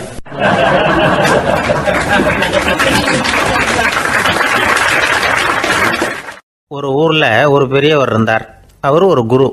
அவர் தொடர்ந்து தியான கூட்டங்கள் நடத்துவார். அந்த கூட்டத்துல கலந்துக்கிறதுக்காக பல ஊர்கள்ல இருந்து சீடர்கள் நிறைய பேர் வருவாங்க போவாங்க. ஒரு நாள் அங்க கூட்டம் நடந்துகிட்டு இருக்குது. அந்த சமயத்துல சீடர்கள்ல ஒருத்தன் என்னத்தையே திருடி விட்டான். மற்ற சீடர்கள் அதை கவனிச்சுட்டாங்க. இவன் ஆப்பிட்டுக்கிட்டான். கூட்டம் முடிஞ்ச பிற்பாடு இவன் திருடின விஷயத்த அந்த பெரியவர்கிட்ட போய் சொன்னாங்களாம். அவர் கவனத்துக்கு கொண்டுகிட்டு போனாங்க. ஆனால் அவர் இதை காதிலே போட்டுக்கல, கண்டுக்கவே இல்லை. போய் சொன்ன சீடர்களுக்கெல்லாம் ஏமாத்தமாக போயிட்டுது. என்ன இது இவ்வளவு தூரம் நாம் கண்டுபிடிச்சி போய் சொல்கிறோம், அவர் கண்டுக்கவே மாட்டேங்கிறாரே அப்படின்னு ஒரு மாதிரி ஆயிட்டாங்க. இருந்தாலும் அதை பற்றி ஒன்றுமே சொல்லிக்கல, பேசாமல் இருந்துட்டாங்க. கொஞ்ச நாள் ஆச்சு. அதே ஆள் மறுபடியும் ஒரு திருட்டில் மாட்டிக்கிட்டான். சீடர்கள் மறுபடியும் அந்த குரு கிட்ட விஷயத்த சொன்னாங்க. அவர் அப்பவும் வழக்கம் போல சும்மாவே இருந்துட்டார். இவர் இப்படி இருக்கிறத பார்த்ததும் அந்த சீடர்களுக்கு கோபம் வந்துட்டுது. உடனே அந்த சீடர்கள்லாம் ஒன்று கூடி பேசினாங்களாம். எல்லாருமா சேர்ந்து ஒரு விண்ணப்பம் தயார் பண்ணாங்க. அதை குருநாதர்கிட்ட கொண்டுட்டு போய் கொடுத்தாங்க. அந்த விண்ணப்பத்தில் இவங்க என்ன எழுதியிருக்கிறாங்க தெரியுமா? குருநாதர் அவர்களே, உடனே திருடனவன் மீது சட்ட நடவடிக்கை எடுக்கணும். நீங்கள் அப்படி அவனை இங்கே சேர்க்கக்கூடாது. நீங்கள் சேர்த்தீங்கன்னா நாங்கள் இங்கே இருக்கிறத பற்றி யோசிக்க ஆரம்பிச்சிருவோம். அவனை இந்த மடத்தை விட்டே துரத்தி பண்ணணும். நீங்கள் அவனை வெளியில் அனுப்புங்க, இல்லைன்னா நாங்கள் அத்தனை பேரும் வெளியில் போயிடுறோம். இப்படி தான் அந்த விண்ணப்பத்தில் எழுதியிருக்கிறாங்க. குரு அந்த விண்ணப்பத்தை வாங்கி படித்து பார்த்தார். அதுக்கப்புறம் அதை எழுதின அத்தனை பேரையும் கூப்பிட்டாரு. எல்லாரும் இப்படி வாங்கன்னாரு. வந்தாங்க. இப்படி என் எதிரில் உட்காருங்கன்னார். உட்காந்தாங்க. அப்புறம் சொன்னார், இதை பாருப்பா, நீங்கள் எல்லாரும் புத்திசாலிகள். உங்களுக்கு எது நல்லது எது கெட்டதுங்கிறது நல்லா தெரியும். நீங்கள் மேற்கொண்டு ஏதாவது படிக்கணும்னு நினச்சா வேறு எங்கே வேணும்னாலும் போகலாம், அதுக்கு நான் தடை சொல்ல மாட்டேன். ஆனால் உங்களால் குற்றம் சாட்டப்பட்ட அவன் இருக்கானே, அவன் எப்படின்னா அவனுக்கு எது நல்லது எது கெட்டதுங்கிறதெல்லாம் தெரியாது. அதனால தான் திருடுறான். நீங்கள் சொல்கிறது மாதிரி அவனை அடித்து துரத்தி போடுறோம்னு வச்சுக்கோங்க, அவனுக்கு எப்படி நல்லது கெட்டது தெரியும்? அவனுக்கு அதை யார் சொல்லி கொடுக்கறது? அதனால் இங்கேயே இருக்கட்டும், அதுதான் சரி. இதுக்காக நீங்கள் எல்லாரும் என்னை விட்டுட்டு போனாலும் சரி, அவனை நான் விரட்ட மாட்டேன் அப்படின்னு விட்டாரான். இவ்வளவையும் திருடனை அந்த சீடன் கேட்டுக்கிட்டே இருந்திருக்கான். அவன் கண்களில் கண்ணீர். அப்படியே எழுந்திரிச்சு வந்தான். குரு காலில் விழுந்தான். அவன் கண்ணீரில் அவனது தீமை கழுவப்பட்டது அப்படிம்பாங்க. அதாவது சீடர்களுக்கு அந்த குருவோட பெருமை அப்பதான் புரிஞ்சுதான். ஒரு நல்ல ஆசிரியர் இருக்காருன்னு வச்சுங்க, நல்லா படிக்கிற பையனுக்கு தான் பாடம் சொல்லி கொடுப்பேன்னா அது என்ன பெரிய விஷயமா? மோசமாக படிக்கிறவனையும் மாற்றி காட்டுறேங்கிறது தான் பெருமை. இந்த காலத்து குரு ஒருத்தர் ஒரு ஆசிரமம் வச்சு நடத்திட்டு வந்தார். நிறைய பேர் தினம் வருவாங்க போவாங்க. ஒரு நாள் ஒருத்தன் வந்தான். அந்த குரு முன்னாடி போய் நின்னான். ஐயா, என்ன உங்கள் சீடனாக ஏற்றுக்கணும்னா. அந்த குரு நிமிர்ந்து பார்த்தார். உன்னுடைய நோக்கம் என்னன்னு கேட்டார். ஐயா, உங்ககிட்ட கொஞ்ச நாள் இருந்தேன்னா நல்ல பழக்க வழக்கங்களை கற்றுக்கலாம், அதுக்கப்புறம் வெளியில் போய் ஒரு நல்ல தொழில் தொடங்கி வாழ்க்கையில் முன்னுக்கு வரணுங்கிறது தான் என்னோட நோக்கம் அப்படின்னா. நீ சொல்கிறது சரி, ஆனால் உன்னால் இங்கே நல்ல பழக்க வழக்கங்களை கற்றுக்க முடியலேன்னு வச்சுக்கோ, அப்போ என்ன பண்ணுவேன் அப்படின்னு கேட்டார் அவர். அப்படி ஆச்சுன்னா என்ன, உங்களை மாதிரியே ஒரு ஆசிரமம் ஆரம்பித்து அதுக்கு குருவாக இருந்துட்டு போகிறேன் அப்படின்னு நானும்.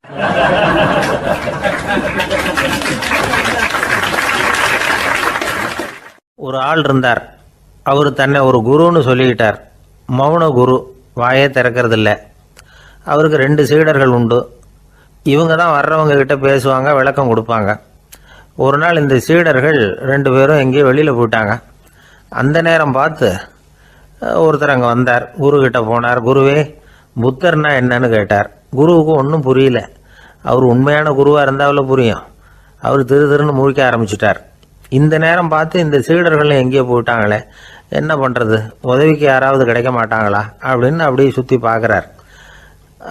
அங்கங்கே பார்க்குறார். வந்தவர் இதை கவனித்தார்.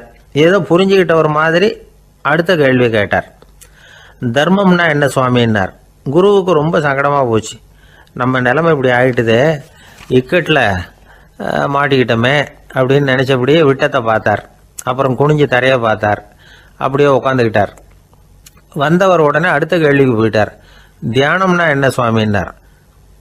பாவம் என்ன பண்ணுவார் அந்த குரு, பேசாமல் கண்ணை கெட்டியாக மூடிக்கிட்டார். இது ஏதுடா வம்பா போச்சுன்னு. இவர் இப்படி பண்ணால் கூட வந்தவர் சளைக்கல. இன்னொரு கேள்வியும் கேட்டார். ஆசீர்வாதம்னா என்ன அப்படின்னார். இவர் பார்த்தார். இப்படியே போனால் இவர் கேள்வி கேட்குறத நிறுத்த மாட்டார் அப்படின்னு நினச்சிக்கிட்டு எனக்கு ஒன்றுமே தெரியாதுங்கிற பாவனையில் 2 கையையும் விரித்து காட்டினார். வந்தவர் முகத்தில் மகிழ்ச்சி, மன நிறைவு, ஏதோ எல்லாம் புரிஞ்சுக்கிட்ட ஒரு மாதிரி அங்கேருந்து புறப்பட்டு போனார். வழியில் அந்த குருவோட சீடர்கள் 2 பேரையும் சந்தித்தார். உங்கள் குருவை தான் பார்த்துட்டு வரேன்னார். இவர் என்ன நடந்ததுன்னு கேட்டாங்க. இவர் வரமா சொல்கிறார். உங்கள் குரு எவ்வளவு பெரிய ஞானி தெரியுமா? புத்தர்னா என்னன்னு கேட்டேன். அதுக்கு அவர் அப்படியும் இப்படியும் பார்த்தார். அதுக்கு என்ன அர்த்தம் தெரியுமா? மக்கள் புத்தரை அங்கேயும் இங்கேயும் தேடுறாங்க. உண்மையில் அவர் அங்கேயும் இங்கேயும் தேடி கண்டுபிடிக்க முடியாது அப்படிங்கிறத அவர் செய்கை மூலம் உணர்த்தினார். அதுக்கப்புறம் தர்மம்னா என்னன்னு கேட்டேன். அவர் மேலேயும் கீழையும் பார்த்து தர்மம் சமமானது, அதில் உயர்வு தாழ்வு இல்லைங்கிறத உணர்த்தினார். அதுக்கப்புறம் தியானம்னா என்னன்னு கேட்டேன். கண்ணை மூடிக்கிட்டார். கண்ணை மூடி காணுகிற அற்புதம் அது அப்படிங்கிறத புரிஞ்சுக்கிட்டேன். கடைசியாக ஆசீர்வதிக்கப்படுறது பற்றி கேட்டேன். கைகளை நீட்டி உதவுறது தான் அது அப்படிங்கிறத தன்னுடைய இருகை விரித்து உணர்த்தினார். எவ்வளோ பெரிய மகான் அவர் அப்படின்னு சொல்லிவிட்டு அவர் பாட்டு போயிட்டார். சீடர்கள் அதுக்கப்புறம் மெதுவாக குருக்கிட்ட சேர்ந்தாங்க. அவங்கள பார்த்ததும் குருவுக்கு கோபம் வந்துட்டுது. அடே பாவிகளா, எங்கடா போய் தொலைஞ்சிங்க, நான் ஒரு ஆளுகிட்ட மாட்டிக்கிட்டு என்ன பாடுபட்டிருக்கேன் தெரியுமான்னார். இது மாதிரி தான் நாம் சாதாரண மனிதர்களின் புற வேடங்களிலேயே மயங்கி போயிடுறோம். அவங்க பேச்சு, செய்கை, பார்வை இதிலெல்லாம் ஏதோ பெரிய தத்துவம் இருக்கிறதாக நினச்சிக்கிறோம். உண்மையிலேயே அந்த தத்துவங்கள் யாருக்கு சொந்தம்? அவங்களுக்கு இல்லை, நமக்கு தான் சொந்தம். நாம் தானே அதை கற்பிச்சுக்கிட்டோம். நாம் அடையாளம் கண்டுக்கிறது இல்லை. நாம் யாருங்கிறது நமக்கு புரியறதில்ல. அதுதான் இன்றைக்கி நடக்கிறது. அதனால தான் அடுத்தவங்களை தேடி ஓடிக்கிட்டு இருக்கிறோம். சில வீடுகளில் கூட இது மாதிரி சைகைகள் உண்டு. சில குடும்ப தலைவர்கள் தினமும் காலையில் கண்ணை கெட்டியாக மூடிக்கிட்டு கை 2ஐயும் சுத்தமாக விரித்து வச்சுக்கிட்டே உட்காந்து தியானம் பண்ணுறது வழக்கம். எதுக்காக அப்படி பண்ணுறீங்கன்னு ஒருத்தரை பார்த்து கேட்டேன். இந்த மாதம் வாங்கின சம்பளம் பூரா தீர்ந்து போச்சு, இனிமேல் என் கையில் சுத்தமாக ஒன்றும் இல்லை, புதுசாக எதுவும் செலவு வச்சுடாதே அப்படிங்கிறத அப்படி உள்ளங்கை 2ஐயும் விரித்து காட்டி அவங்களுக்கு உணர்த்துறேன் அப்படின்னார்.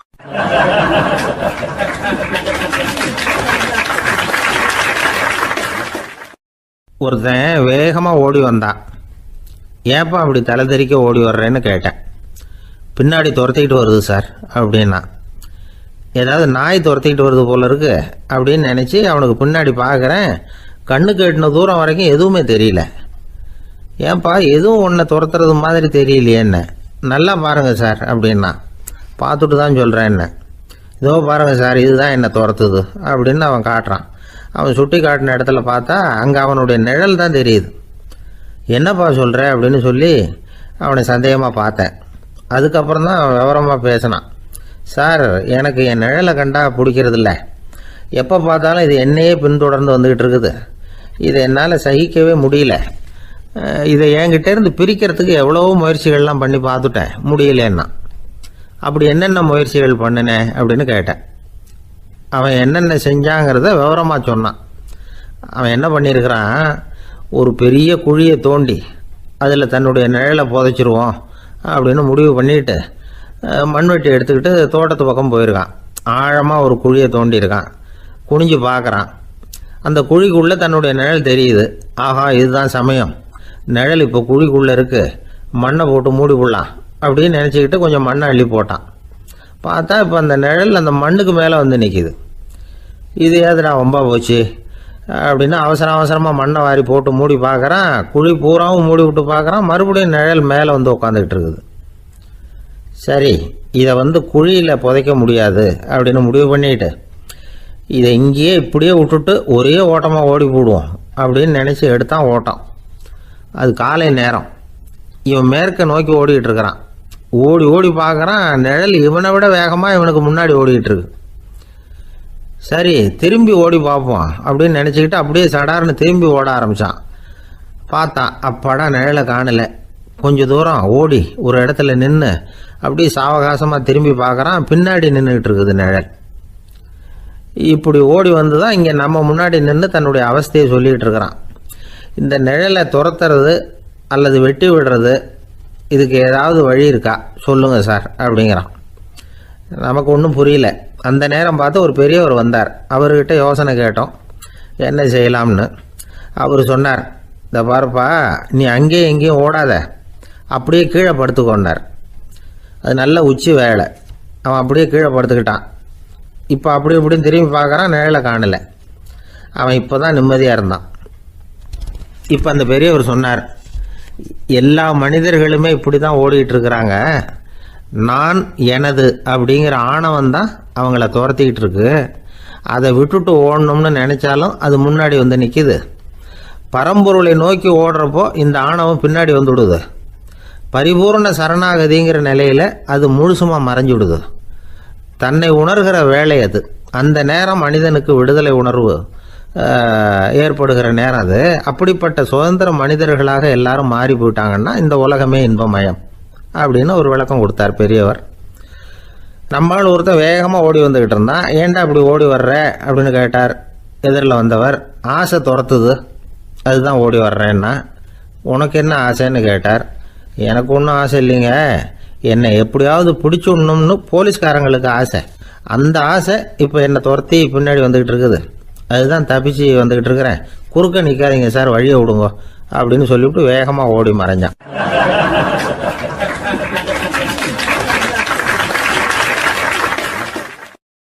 எனக்கு வாழ்க்கையில் ஒரே ஒரு ஆசை தான் சார் அப்படின்னார் ஒருத்தர். அது என்னன்னு கேட்டேன். ஆசைகளை ஒழிச்சுடணுங்கிறது தான் என்னோட ஆசை அப்படின்னார். இப்படி ஆசைகளை ஒழிக்க வேண்டும் அப்படிங்கிறதையே ஒரு ஆசையாக கொள்வது அபத்தம் அப்படிங்கிறார் ஒரு பெரியவர். இது மாதிரி ஆசைகளை ஒழிக்க ஆசைப்பட்டா அந்த நோக்கம் நிறைவேறாதான். அந்த முயற்சியால் புதுசாக சில துன்பங்கள் தான் சேருமா. அதில் புதுசாக ஒரு ஆசை தலை தூக்கும் அப்படிங்கிறார் அவர். ஆசைகளை தானாக விழ வச்சுடலாம். அதுக்கு வழி என்ன தெரியுமா? எந்த ஒரு ஆசையையுமே பூரணமாக நிறைவேற்றி கொள்ள முடியாதுங்கிறத உணரணும். அதை உணர்ந்தால் ஆசைகள் தானாக விழுந்துடும். அதை விட்டுட்டு ஆசைகளை விட்டுடணுங்கிறதையே ஒரு ஆசையாக வச்சுக்கிட்டு அதுக்காக கடுமையாக முயற்சிகளையும் செஞ்சுக்கிட்டு நான் ஆசைகளை விட்டுட்டு ஞானோதயம் அடையிறதுக்கு கடுமையாக முயற்சி பண்ணிகிட்டு இருக்கிறேன் சார் அப்படின்னு சொல்லிக்கிட்டு இருந்தால் எந்த காலத்துலேயும் ஞானோதயம் வரப்போகிறதில்ல. அதுக்கு பதிலாக துன்பந்தான் சேரும் அப்படிங்கிறது அவரோட கருத்து. எந்த ஒரு ஆசையையும் பூரணமாக நிறைவேற்றி கொள்ள முடியாது அப்படிங்கிறத உணரணும். ஒரு ராஜா, அவர் மனசில் அமைதி இல்லை, எப்பவும் கஷ்டப்பட்டுக்கிட்டே இருந்தார். இந்த துன்பத்தை போக்குறதுக்கு பல வழிகளில் என்னென்னமோ முயற்சியெல்லாம் பண்ணி பார்த்தார். ஒன்றும் சரியாக வரல. கடைசியாக ஒரு காரியம் பண்ணார். அதாவது ஒரு வேதாந்தியை தேடிட்டு போனார். அவரை பார்த்து கேட்டார், ஐயா, என்னுடைய துன்பங்கள்லேருந்து நான் விடுபடணும், அதுக்கு சுலபமாக ஏதாவது ஒரு வழி இருந்தால் சொல்லுங்களேன் அப்படின்னு கேட்டுக்கிட்டார். அதுக்கு அந்த வேதாந்தி சொன்னார், அதுக்கு ஒரு வழி சொல்கிறேன், அது மாதிரி செய். அதாவது உன்னுடைய ராஜ்யத்துக்குள்ள போதுங்கிற மனசோட வாழுற ஒருத்தனை கண்டுபிடிக்கணும். அப்படி கண்டுபிடிச்சி அவனுடைய சட்டையை வாங்கி நீ போட்டுக்கணும். அப்படி போட்டுக்கிட்டா உன்னுடைய துன்பம் தீர்ந்துரும் அப்படின்னார். உடனே ராஜாவுக்கு ரொம்ப மகிழ்ச்சி.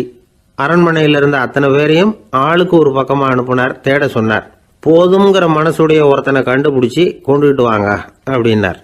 எங்கெங்கேயோ தேடி கடைசியாக ஒரு ஆளை கண்டுபிடிச்சாங்க. அவன் போதுங்கிற மனசோடு இருக்கிறவன் தான். ஆனால் அவன்கிட்ட சட்டை எதுவும் இல்லை. இடையில கட்டியிருக்கிற துண்டே போதுங்கிற மனசோடு அவன் வாழ்ந்துக்கிட்டு இருக்கிறான். சட்டை இருந்தாவில் ராஜா வாங்கி மாட்டிக்க முடியும். அந்த வேதாந்தி ஏன் அப்படி சொன்னாருங்கிறதுக்கான அர்த்தம் இப்போ தான் ராஜாவுக்கு புரிஞ்சுதான். இது வரைக்கும் சொன்னதெல்லாம் ஞான மார்க்கத்தை தேடிக்கிறவனுக்கான உள்ள தகவல். இப்போ இன்னைக்கு இளைஞர்கள் இதை கேட்டுவிட்டு நமக்கு ஆசையே வேணாம் அப்படின்னு முடிவு பண்ணிவிட்டா வாழ்க்கையில் முன்னேறவே முடியாது. நம்முடைய முயற்சிக்கு ஆசை தான் தூண்டுகோல். அதனால் இந்த ஆசையையும் அந்த ஆசையையும் போட்டு குழப்பிக்க கூடாது. ஆனால் ஒன்று, பேராசை நமக்கு தேவையில்லை. நாம் படுற ஆசையிலேயும் ஒரு நியாயம் இருக்கணும். ஏன்னா நம்மளில் சில பேர் நீங்கள் தான் சார் சொன்னீங்க, அதனால தான் ஆசைப்பட்டேன், அரை தான் கிடச்சிது மிச்சம் அப்படிம்பாங்க கன்னத்தை தடவிக்கிட்டே. அதனால் இப்போல்லாம் எந்த தகவலை சொன்னாலும் ரொம்ப எச்சரிக்கையாக இருக்க வேண்டியிருக்குது. ஒரு ஆள் ஒரு கடை வச்சு வியாபாரம் பண்ணிகிட்டு இருந்தான். அவனுக்கு ரொம்ப பேராசை, நிறைய பணம் சேர்க்கணும்னு. திடீர்னு ஒரு நாள் அவனுக்கு உடம்பு ரொம்ப சுகம் இல்லாமல் போயிட்டுது. இனிமேல் பிழைக்கிறது கஷ்டங்கிற நிலைமை. மரணப்படுகையில் இருக்கிறான். சொந்தக்காரங்கள்லாம் சுற்றி உட்காந்துருக்குறாங்க. இவன் மெதுவாக கண்ணை திறந்து பார்க்குறான். என் வீட்டுக்காரி எங்கேன்னா, இதோ இருக்கேன் அப்படின்னாங்க அந்த அம்மா. பசங்கள்லாம் எங்கேங்கிறான். இதோ பக்கத்தில் தான் நின்றுட்டு இருக்கிறோங்கிறாங்க. பொண்ணுங்க எங்கேங்கிறான். எல்லாம் இங்கே தான் இருக்கிறோம் அப்படிங்கிறாங்க. எல்லாம் இங்கே தான் பக்கத்தில் தான் இருக்கோம், நீங்கள் கவலைப்படாதீங்கன்னு சொல்கிறாங்க எல்லாம். அவன் மெதுவாக கஷ்டப்பட்டு வாயை திறந்து, அட பாவிங்களா, எல்லாரும் இங்கே இருந்தால் அங்கே கடையை யார் கவனிக்கிறது அப்படின்னானா.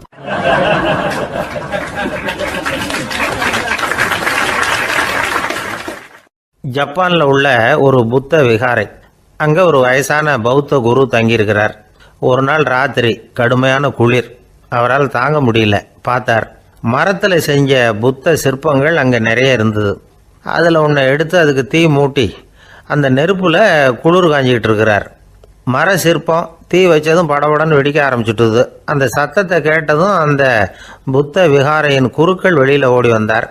இவர் ஆனந்தமாக குளிர் காஞ்சிக்கிட்டு இருக்கிறார். அவரால் பொறுத்துக்க முடியல. தெருவில் திரிஞ்சுக்கிட்டு இருந்த அந்த பெரியவரை இங்கே தங்க அனுமதித்ததே அவர் தான்.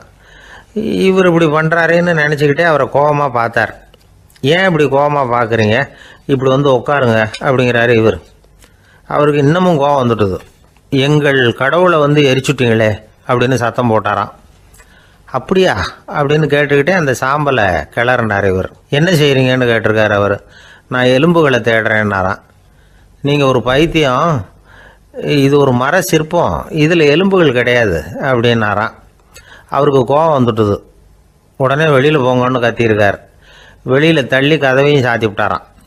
மறுநாள் காலையில் கதவை திறந்து பார்த்தா அந்த வயசான பெரியவர் ஒரு மைல்கல் மேலே சில காட்டு பூக்களை வச்சு புத்தம் சரணம் கச்சாமின்னு சொல்லிக்கிட்டே இருக்கிறார். இவருக்கு சந்தேகமாக போட்டுது. கிட்ட போனார். என்ன செஞ்சுக்கிட்டு இருக்கீங்கன்னு கேட்டார். இது என்னுடைய காலை நேர பிரார்த்தனைனாராம். நிஜமாகவே நீங்கள் ஒரு பைத்தியமாக தான் இருக்கணும், ஏன்னா அது ஒரு மைல்கல் அப்படின்னாராம். இப்போ அந்த பெரியவர் சொன்னாராம், நீங்கள் ஒரு மரத்தை புத்தராக நினைக்கும் பொழுது நான் ஏன் ஒரு மைல்கல்ல புத்தராக நினைக்கக்கூடாது? நான் வந்து புத்தரை எரிக்கலாம், ஏன்னா அவரை நான் நேசிக்கிறேன். அந்த சிற்பம் வந்து மரத்தால் ஆனதுங்கிறது எனக்கு தெரியும். நான் ஒரு மைல்கல்லை தொழலாம், ஏன்னா அது எனது பூக்களை தாங்குது. நான் இந்த மைல்கல்லுக்குள்ளே மறைஞ்சிருக்கிற புத்தரை பார்க்குறேன். யாராவது ஒரு சிற்பி இதை சிலையாக்கினாதான் நீங்கள் புத்தரை பார்க்க முடியும். அன்னைக்கு ரொம்ப குளிராக இருந்தது. நான் எனக்குள்ளே இருக்கிற புத்தரையும் பாதுகாக்கணும். உள்ளே இருக்கிற புத்தரை காப்பாற்றுறதுக்காக வெளியில் உள்ள புத்தரை எரிக்கலாம், அதில் ஒன்றும் தப்பு இல்லை. அது அவருடைய போதனையிலேயே இருக்குது. உனக்குள் ஜோதியாக இரு அப்படிங்கிறது அவருடைய போதனை. என்னுடைய புத்தர் வந்து குளிரில் நடுங்கிட்டு இருந்தார். அந்த மர சிற்பங்கள் வெயில் மழையில் உணர்ச்சி இல்லாமல் இருந்தது, அதனால் அப்படி பண்ணினேன். ஆனால் நீங்கள் என்ன பண்ணீங்க? நான் ஒரு மர புத்தரை எரிச்சதுக்காக உயிருள்ள புத்தரை வெளியில் தள்ளி கதவை சாத்தினீங்க அப்படின்னாராம் அந்த பெரியவர். உண்மையான பக்திங்கிறது இதுதான். அதாவது உனக்குள் ஜோதியாக இரு அப்படின்னு புத்தர் சொன்னார் இல்லையா, அது மாதிரி தனக்குள் ஜோதியாக இருக்கிற இந்த காலத்து ஆசாமிகள் நிறைய பேர் உண்டு. எப்பவும் போதையிலேயே இருக்கிறவங்க. ஒரு நாள் நடு ராத்திரி ஒரு மது கடையில் ஒரு ஆள் அங்குள்ள சிப்பந்திகள் கிட்ட கேட்டுக்கிட்டு இருக்கிறான். மறுபடியும் இந்த கடை எப்போ திறப்பாங்கன்னு கேட்டானா. நாளைக்கு காலையில் 8 மணிக்கு திறப்பாங்க அப்படின்னு நானா அங்கே இருந்த ஆள். அவன் திருப்பி திருப்பி அதையே கேட்டுக்கிட்டு இருக்கான். இவனுக்கு பதில் சொல்லி சொல்லி அழுத்து போச்சு. அதான் சொல்கிறேன் ஐயா, நாளைக்கு காலையில் வா அப்படின்னாங்களாம். அதுக்கு இவன், நான் வர்றதுக்காக கேட்கலையா, நேத்திக்கு வந்தவன் உள்ளேயே மாட்டிக்கிட்டேன், வெளியில் போகிறதுக்காக கேட்டேன் அப்படின்னானான்.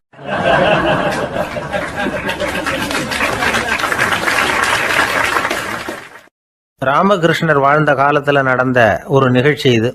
அப்போது ஒரு ஓவியர் இருந்தாராம். அவருக்கு ஒரு ஆசை, ராமகிருஷ்ணர் படத்தை வரையணும். அதை அவர்கிட்டயே கொண்டுட்டு போய் காட்டி அபிப்பிராயம் கேட்கணும். இதுதான் அந்த ஓவியரின் ஆசை. உடனே ராமகிருஷ்ணர் படத்தை வரைஞ்சி முடித்தார். அதை எடுத்துக்கிட்டு போனார். இவர் போன சமயம் அங்கே ராமகிருஷ்ணர் சீடர்களோடு உட்காந்துருக்கிறார். விவேகானந்தர் அங்கே இருக்கிறார். இந்த ஓவியர் கொண்டுகிட்டு போய் தான் வரைந்த ஓவியத்தை அவர்கிட்ட காட்டினார். ராமகிருஷ்ண பரமஹம்சரின் ஓவியத்தை ராமகிருஷ்ணர்கிட்டயே காட்டுறார். ராமகிருஷ்ணர் என்ன பண்ணார் தெரியுமா? அந்த படத்தை பார்த்தார். உடனே அது காலை தொட்டார். குருதேவருடைய இந்த செயல் சீடர்களுக்கு ரொம்ப வியப்பை உண்டு பண்ணிச்சு. சில பேர் மனசுக்குள்ளேயே ரொம்ப குழம்பி போக ஆரம்பிச்சிட்டாங்க, என்ன இப்படி பண்ணுறாருன்னு. என்ன இது அவரோட படம், அவரே அவரோட படத்தின் காலை தொடுறார் அப்படின்னு யோசிச்சாங்க. சில பேர் ஒன்றும் புரியாமல் ஒருத்தர் பார்த்து சிரிச்சுக்கிட்டாங்க. அந்த இடத்துல சீடர்கள் மட்டும் இல்லை, சீடர் அல்லாத பல பேர் இருந்தாங்க. தன்னுடைய காலை தானே தொடர இவருடைய செயல் பற்றி என்ன நினைக்கிறது அப்படின்னு அவங்களும் குழம்பி போய் நிற்கிறாங்க. அந்த படத்தை வரைஞ்சி அவர்கிட்ட காட்டின அந்த ஓவியருக்கும் அதிர்ச்சி. இருந்தாலும் அவர் சீடர் கிடையாது. அதனால் கொஞ்சம் துணிச்சலை வர வச்சுக்கிட்டு கேட்டார், என்னங்க இது, என்னால் என்னுடைய கண்களையே நம்ப முடியல. இது உங்கள் சொந்த உருவப்படம், நீங்கள் உங்கள் சொந்த கால்களையே தொடுறீங்க, இது எங்களுக்கு கொஞ்சம் சங்கடமாக இருக்குதே அப்படின்னார். ராமகிருஷ்ணரின் கண்களில் ஆனந்த கண்ணீர் வழிஞ்சுதான். அவர் சொன்னாராம், இது என்னோட படம்ங்கிறது எனக்கு தெரியும், ஆனால் இது என்னோட படம்ங்கிறதுனால நான் இதோட காலை தொடலை. நீ என்னுடைய சமாதி நிலையை இந்த படத்தில் படம் பிடிச்சி காட்டியிருக்கிற, அதனால் அதோட காலை தொடறேன். சமாதி நிலையில் யார் இருந்தாலும், அது என்னுடைய படமாக இருந்தாலும் சரி அல்லது வேற யாருடைய படமாக இருந்தாலும் சரி, படம் யாருதுங்கிறது முக்கியம் இல்லை. இதில் எது முக்கியம்னா அது தன்னை உணர்ந்த ஒரு உணர்நிலையின் படம். அப்படி இருக்கிறப்போ அதோட காலை நான் தொடணும். அதுக்கு நீங்கள் எல்லாரும் ஏன் சங்கடப்படுறீங்கன்னு எனக்கு தெரியல அப்படின்னாராம். இப்போ தான் அங்கே இருந்த சீடர்களுக்கும் மற்றவங்களுக்கும் விவரம் புரிஞ்சுதான். இதுக்கு முன்னாடி யாரும் செய்யாததை இவர் செஞ்சிருக்கிறார், ஆனால் அவருடைய காரணம் ரொம்ப நியாயமானது அப்படிங்கிறத உணர்ந்தாங்களாம். இதுவரைக்கும் ஆன்மீகத்தில் சமாதி நிலை, அதாவது தன்னை உணர்ந்த நிலை பற்றி புரிஞ்சுக்கிட்டோம். இல்லறத்தில் ஏற்படக்கூடிய சமாதி நிலை பற்றி உங்களுக்கு தெரியுமா? ஒரு அம்மா டாக்டர்கிட்ட வந்து சொன்னாங்களாம், டாக்டர், என் வீட்டுக்காரருக்கு உடம்புல ஏதோ கோளாறுன்னு நினைக்கிறேன், நான் எவ்வளவு நேரம் பேசினாலும் காதில் விழாதது மாதிரி உட்கார்ந்துருக்கிறார் அப்படின்னு ஆகலாம்.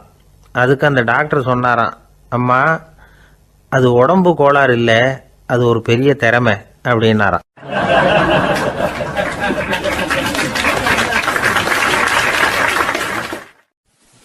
ஒரு ஏரி ஓரமாக 2 பசங்க நடந்து போய்கிட்டு இருக்கிறாங்க.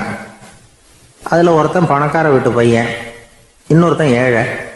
இவங்க 2 பேரும் போய்கிட்டு இருக்கிறாங்க. வழியில் ஒரு இடத்துல ஒரு ஜோடி செருப்பு இவங்க கண்ணில் படுது. ஒரு விவசாயி அந்த செருப்பை அங்கே விட்டுட்டு பக்கத்தில் இருந்த ஏரியில் கை காலை கழுவிட்டு இருக்கிறார். உடனே அந்த பணக்கார பையனுக்கு ஒரு ஐடியா. அவன் சொன்னானா, டேய், இப்போ ஒரு வேடிக்கை செய்யலாம், அந்த செருப்பு 2ஐயும் தூக்கி எட்டத்தில் வீசி எரிஞ்சிருவோம். அந்த ஆள் வந்து பார்த்துட்டு செருப்பை தேடி அல்லாடுவான், அங்கேயும் இங்கேயும் ஓடுவான், திருன்னு முழிப்பான். அதை பார்த்து நாம் ரசிக்கலாம், நல்ல தமாஷா இருக்கும் அப்படின்ட்டுருக்கான். இப்படி சொல்லிவிட்டு அந்த செருப்புகளை தூக்கத்துக்கு போனானா. கொஞ்சம் பொறு அப்படின்னானா அந்த ஏழை பையன். ஏன்னு கேட்டிருக்கான் அவன். இப்போ அந்த ஏழை பையன் சொன்னானா, நீ சொல்கிறது ஒன்றும் வேடிக்கை கிடையாது, உன்னோட செருப்பு தொலைஞ்சா உன் அப்பா உடனே உனக்கு வேற செருப்பு வாங்கி கொடுத்துருவார். ஆனால் அந்த ஆளுக்கு இந்த செருப்பு தொலைஞ்சதுன்னா வேற புதுசாக வாங்கிறதுக்கு வாயையும் வயத்தையும் கட்டி பணத்தை சேர்க்க வேண்டியிருக்கும். அதனால் நான் ஒரு வேடிக்கை சொல்கிறேன், அது மாதிரி செய், அது இன்னமும் தமாஷா இருக்கும் அப்படின்னானா. எப்படி அது சொல்லுன்றிருக்கான் அவன். செருப்பு 2ம் அது இருக்கிற இடத்துலையே இருக்கட்டும், உன் சட்டப்பையிலிருந்து ஒரே ஒரு ரூபா நாணயத்தை எடு, அதை அந்த செருப்பு மேலே அதோட குதிகால் பகுதியில் வச்சுட்டு நாம் 2 பேரும் அந்த மரத்துக்கு பின்னாடி ஓடி போய் மறைஞ்சு நின்றுக்குவோம், அப்புறம் பாரு வேடிக்கையே அப்படின்னா. அதே மாதிரி ரூபா காசு செருப்பு மேலே வச்சுட்டு இவங்க 2 பேரும் மறைஞ்சு நின்றுக்கிட்டாங்க. கொஞ்ச நேரத்தில் அந்த விவசாயி வந்தார். காலில் உள்ள மண்ணை தட்டிவிட்டு செருப்பை மாட்டுறதுக்காக போனார். அங்கேருந்து காசு கண்ணில் போட்டுவிட்டது. அவருக்கு ஆச்சரியமாக போச்சு. அதை கையில் எடுத்து பார்க்குறார். 4 பக்கமும் திரும்பி திரும்பி பார்க்குறார், யார் இதை வச்சிருப்பான்னு. கடைசியில் ஆகாயத்தை பார்க்குறார். ஆண்டவா, இது உன்னோட கருணை தான், நீ தான் யாரோ புண்ணியவான் மனசில் தர்மம் பண்ணுற எண்ணத்தை உண்டாக்கி இருக்கிற, அந்த புண்ணியவான் நல்லா இருக்கணும் அப்படின்னு வாழ்த்தி அந்த காசை கண்ணில் ஊற்றிக்கிட்டாராம். மறைஞ்சிருந்து பார்த்துக்கிட்டு இருந்த ஏழை பையன் இப்படி சொன்னான், பாத்தியா, உன்னை புண்ணியவான்னு வாழ்த்திக்கிட்டு போகிறார் அந்த ஆள், அவருக்கும் சந்தோஷம், அதை பார்த்து நமக்கும் சந்தோஷம். உனக்கு ரூபாங்கிறது ஒரு பெரிய விஷயம் இல்லை, ஆனால் அதனால் நமக்கு கிடைச்சிருக்கிற மகிழ்ச்சி ரொம்ப உயர்வானது அப்படின்னு நானும். வேடிக்கையும் கிண்டலும் இது மாதிரி அடுத்தவங்களுக்கு இடைஞ்சலா இல்லாமல் இருக்கணும் அப்படிங்கிறார் கலைவாணர். ஆனால் பாருங்க, அவருக்கே இடைஞ்சலா வர்ற விஷயங்களை கூட அவர் வேடிக்கையாக தான் எடுத்துக்கிட்டாராம். ஒரு தடவை ஒருத்தர் கலைவாணர்கிட்ட வந்து, ஐயா என் குழந்தை செத்து போச்சு அப்படின்னு சொல்லி அழுதாராம். உடனே இவர் அவருக்கு 100 ரூபா பணத்தை கொடுத்து, இந்தாங்க அடக்கம் செய்யுங்க அப்படின்னு சொல்லி அனுப்பி வச்சாராம். 1 வருஷம் கழிச்சு மறுபடியும் அதே ஆள் வந்திருக்கார். இவர் மறந்துருப்பாருங்கிற நினைப்புல, அண்ணே என் குழந்தை இறந்து போச்சுண்ணே அப்படின்னாராம். இவர் மறுபடியும் 100 ரூபா கொடுத்து ஆறுதல் சொல்லி அனுப்பி வச்சாராம். 7-8 மாசம் கழிச்சு மறுபடியும் அதே ஆள் வந்திருக்கார். அவர் வாயை திறக்கிறதுக்கு முன்னாடியே இவர் 100 ரூபாய் அவர் கையில வச்சு, போன 2 தடவை தான் குழந்தை செத்து போச்சு, இந்த தடவையாவது அதை சாகாம காப்பாத்தி விடு அப்படின்னு சொல்லி அனுப்பி வச்சாராம். அதுக்கப்புறம் அந்த ஆள் வர்றதே இல்லையா.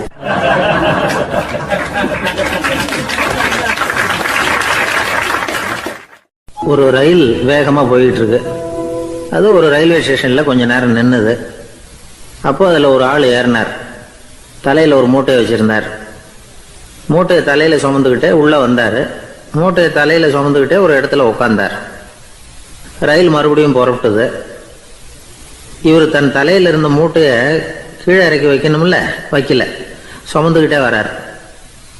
எதிரில் உட்காந்துருந்தவர் கேட்டார், ஏங்க ஏன் இப்படியே உட்காந்துருக்குறீங்க தலையில மூட்டையை வச்சுக்கிட்டு, மூட்டையை கீழே இறக்கி வைக்கலாமே அப்படின்னார். வேணாங்க, பாவம், தலையில இருக்கிற மூட்டையை இறக்கி ரயிலில் வச்சா ரயிலுக்கு பாரம் அதிகமாக இருக்கும் அப்படின்னார் அவரு.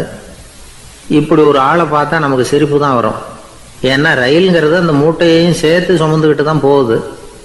அவன் அந்த மூட்டையை தலையில வச்சிருந்தாலும் ஒண்ணுதான், தரையில வச்சிருந்தாலும் ஒண்ணுதான். அதனால ரயிலுக்கு எந்த மாற்றமும் ஏற்பட போறதில்லை. அதே மாதிரி தான் நம்ம மனமும். இதுவும் ஒரு தேவையில்லாத சுமை, அனாவசியமா சுமந்துக்கிட்டு இருக்கிறோம். இதை கீழே இறக்கி வச்சுட்டா வாழ்க்கை பிரயாணம் சுகமா இருக்கும். ரயில் பிரயாணம் பண்ற அந்த ஆள் மூட்டையை சுமக்கிறான், வாழ்க்கை பிரயாணம் பண்ற நாம மனசை சுமக்கிறோம். இது ரெண்டுக்கும் எந்த வித்தியாசமும் இல்லை. மனசை கீழே இறக்கி வச்சுட்டா பாரம் இல்லாமல் வாழலாம், பறவைகள் மாதிரி பறக்கலாம், குழந்தைகள் மாதிரி கள்ளங்கபடம் இல்லாமல் வாழலாம். இந்த வெளி உலகத்தில் நாம நிலை பெற்று இருக்கணும், வேரூன்றி இருக்கணும். அதே சமயம் நம்முடைய உள்வெளியில ஆன்மீக வாழ்க்கையில பாரம் இல்லாமல் இருக்கணும். அப்போ பறக்கணும், நதியை போல ஓடணும், மிதக்கணும். பயணம் சுகமா இருக்கும், களைப்பு தெரியாது, கவலை தெரியாது. ஒரு சீடன் போதி தர்மரை நாடி வந்தான். குருவே, நீங்கள் என்ன வெறுமையாக இருக்க சொன்னீங்க, நான் இப்போ மறுபடியும் வெறுமையானவன் ஆகிட்டேன், அதனால இப்போ என்ன செய்ய சொல்றீங்க என்ன அப்படின்னு சொல்லி நின்னான். உடனே அந்த குரு பக்கத்தில் இருந்த ஒரு குச்சியை எடுத்து அவன் தலையில் அடிச்சு, போய் அந்த வெற்றுத்தன்மையையும் வீசி எறிந்து விட்டு வா அப்படின்னார். நான் இப்போ காலியா இருக்கிறேன்னு ஒருத்தன் சொல்றான்னு வச்சுக்கோங்க, அது உண்மை இல்லை. ஏன்னா இன்னமும் அதுல நான்கிற எண்ணம் இருக்குது. எந்த சிந்தனையும் இல்லாம இருக்கிறது கடினம்தான். ஆனாலும் மனிதன் அதுல உள்ள நுட்பத்தை புரிஞ்சுக்கிட்டான்னா, இவ்வளவு தூரம் தூக்கி சுமந்துக்கிட்டு வந்த அந்த மனதின் முட்டாள்தனத்தை அவனே பார்த்துட்டு சிரிப்பான். இதுதான் பெரியவங்க சொல்லியிருக்கிற ஆலோசனை. நம்மால் ஒருத்தன் தலையில ஒரு பெரிய மூங்கில் கூடையோட ரயில்ல உட்கார்ந்தான். கூடை தலையில இருந்தது, கீழே இறக்கி வைக்கல. எதிரில் இருந்தவர் கேட்டார், ஏங்க எதுக்காக அதை அனாவசியமா சுமந்துக்கிட்டே இருக்கீங்க, கீழே இறக்கி வைங்களேன்னார். இல்லைங்க, நான் வீட்டை விட்டு புறப்படும் பொழுதே என் பையன் சொல்லிவிட்டான், கூடைய தலையை விட்டு இறக்கக்கூடாதுன்னு அப்படின்னார். அவன் சின்ன பையன், விவரம் இல்லாமல் சொல்லியிருப்பான். இப்போ என்ன நேரில் வந்தால் பார்த்துக்கிட்டு இருக்கிறான், நீங்கள் இறக்கி வைங்கன்னார் அவர். அவன் நேரில் பார்த்துக்கிட்டு இல்லை, இருந்தாலும் நான் இந்த கூடையை கீழே இறக்கி வச்சா அது அவனுக்கு தெரிஞ்சிடும் அப்படின்னாரு இவர். அது எப்படின்னார் அவர். அவன் தனக்கு டிக்கெட் வாங்க வேணாம்னு சொல்லி இப்போ இந்த கூடைக்குள்ளே தான் உட்காந்துருக்கிறான் அப்படின்னார் இவர்.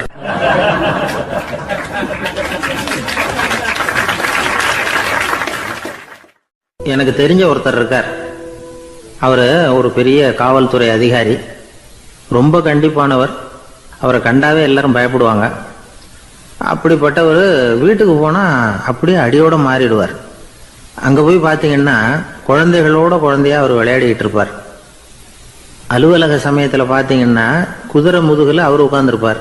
வீட்டில் பார்த்தீங்கன்னா அவர் முதுகில் குழந்தை உட்காந்துருக்கும். அவர் குதிரை மாதிரி போயிட்டு இருப்பார். இது எப்படிங்க முடியுது உங்களால அப்படின்னு கேட்டாங்க.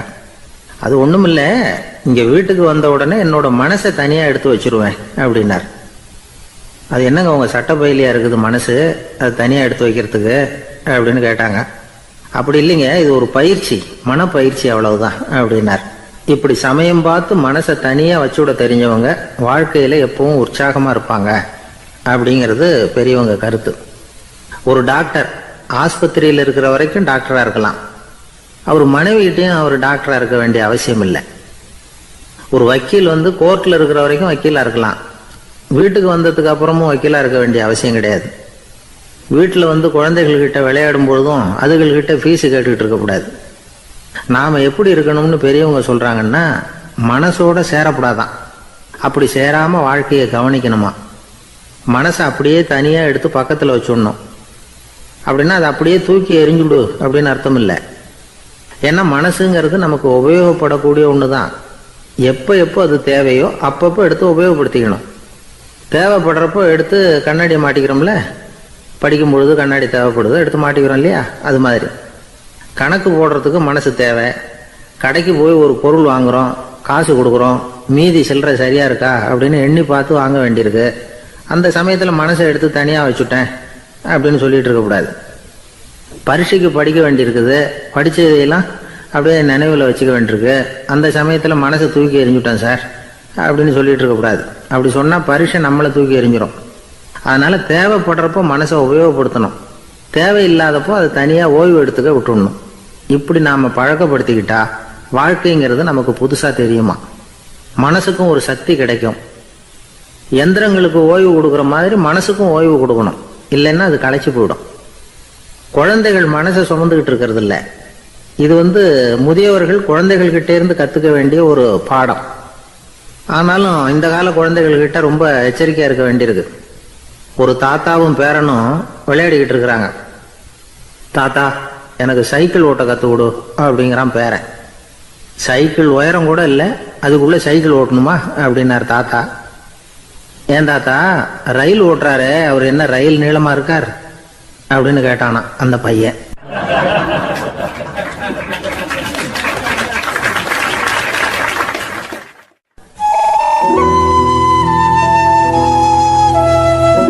இருக்கிறாங்க. அந்த வழியா போறவங்க வர்றவங்க எல்லாம் அந்த இடத்துல நின்று அது என்ன மண்டபம் அப்படின்னு விசாரிக்க ஆரம்பிச்சாங்க. அந்த அப்பாவும் பிள்ளையும் தான் வர்றவங்களுக்கெல்லாம் விவரம் சொல்லிட்டு இருக்கிறாங்க. அதாவது இந்த இடத்துல ஒரு பெரிய மகான் சமாதி ஆயிருக்கார், அவர் சமாதியான இடத்துல இந்த நினைவு மண்டபத்தை கட்டியிருக்கிறோம் அப்படின்னாங்க. ஊர் பூரா இந்த செய்தி பரவிச்சு.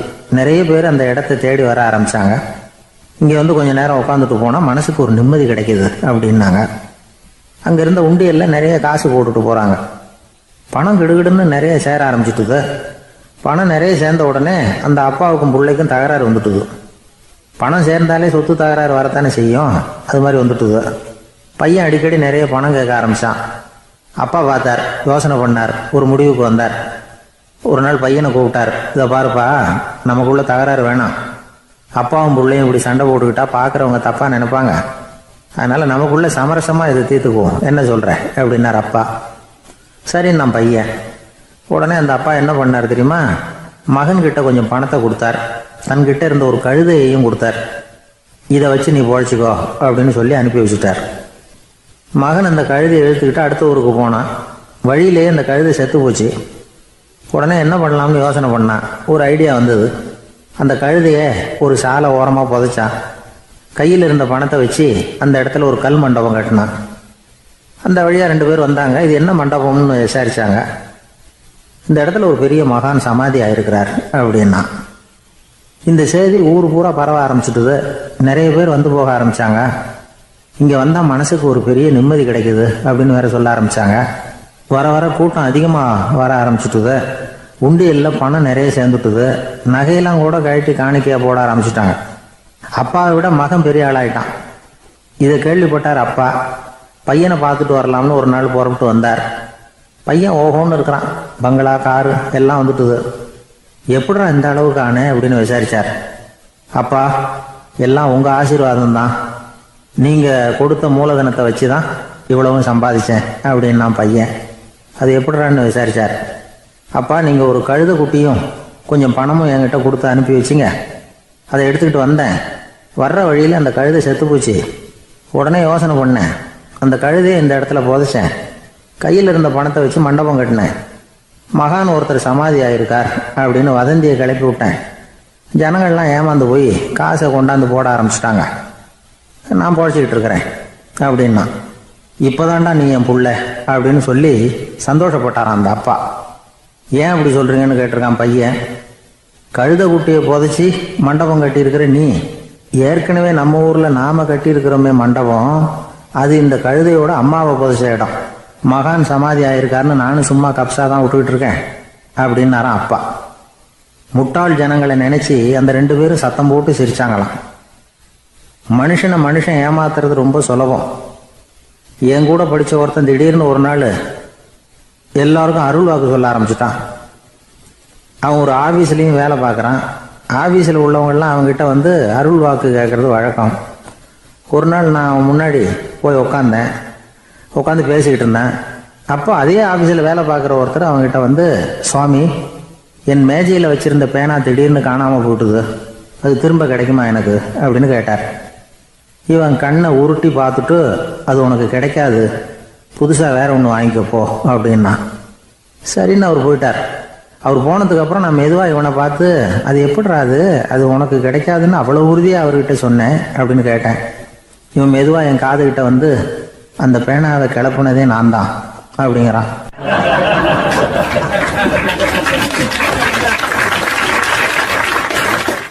நாட்டில் நல்லவங்க ஒருத்தர் 2 பேர் இருக்கிறதுனால தாங்க மழையே பெய்யுது அப்படின்னு சொல்கிறது உண்டு. நல்லார் ஒருவர் உளரேல் அவர் பொருட்டு எல்லாருக்கும் பெய்யும் மழை. சில சமயம் ரொம்ப பேர் திடீர்னு நல்லவங்களா ஆகிடுவாங்க போல இருக்கு. அதனால்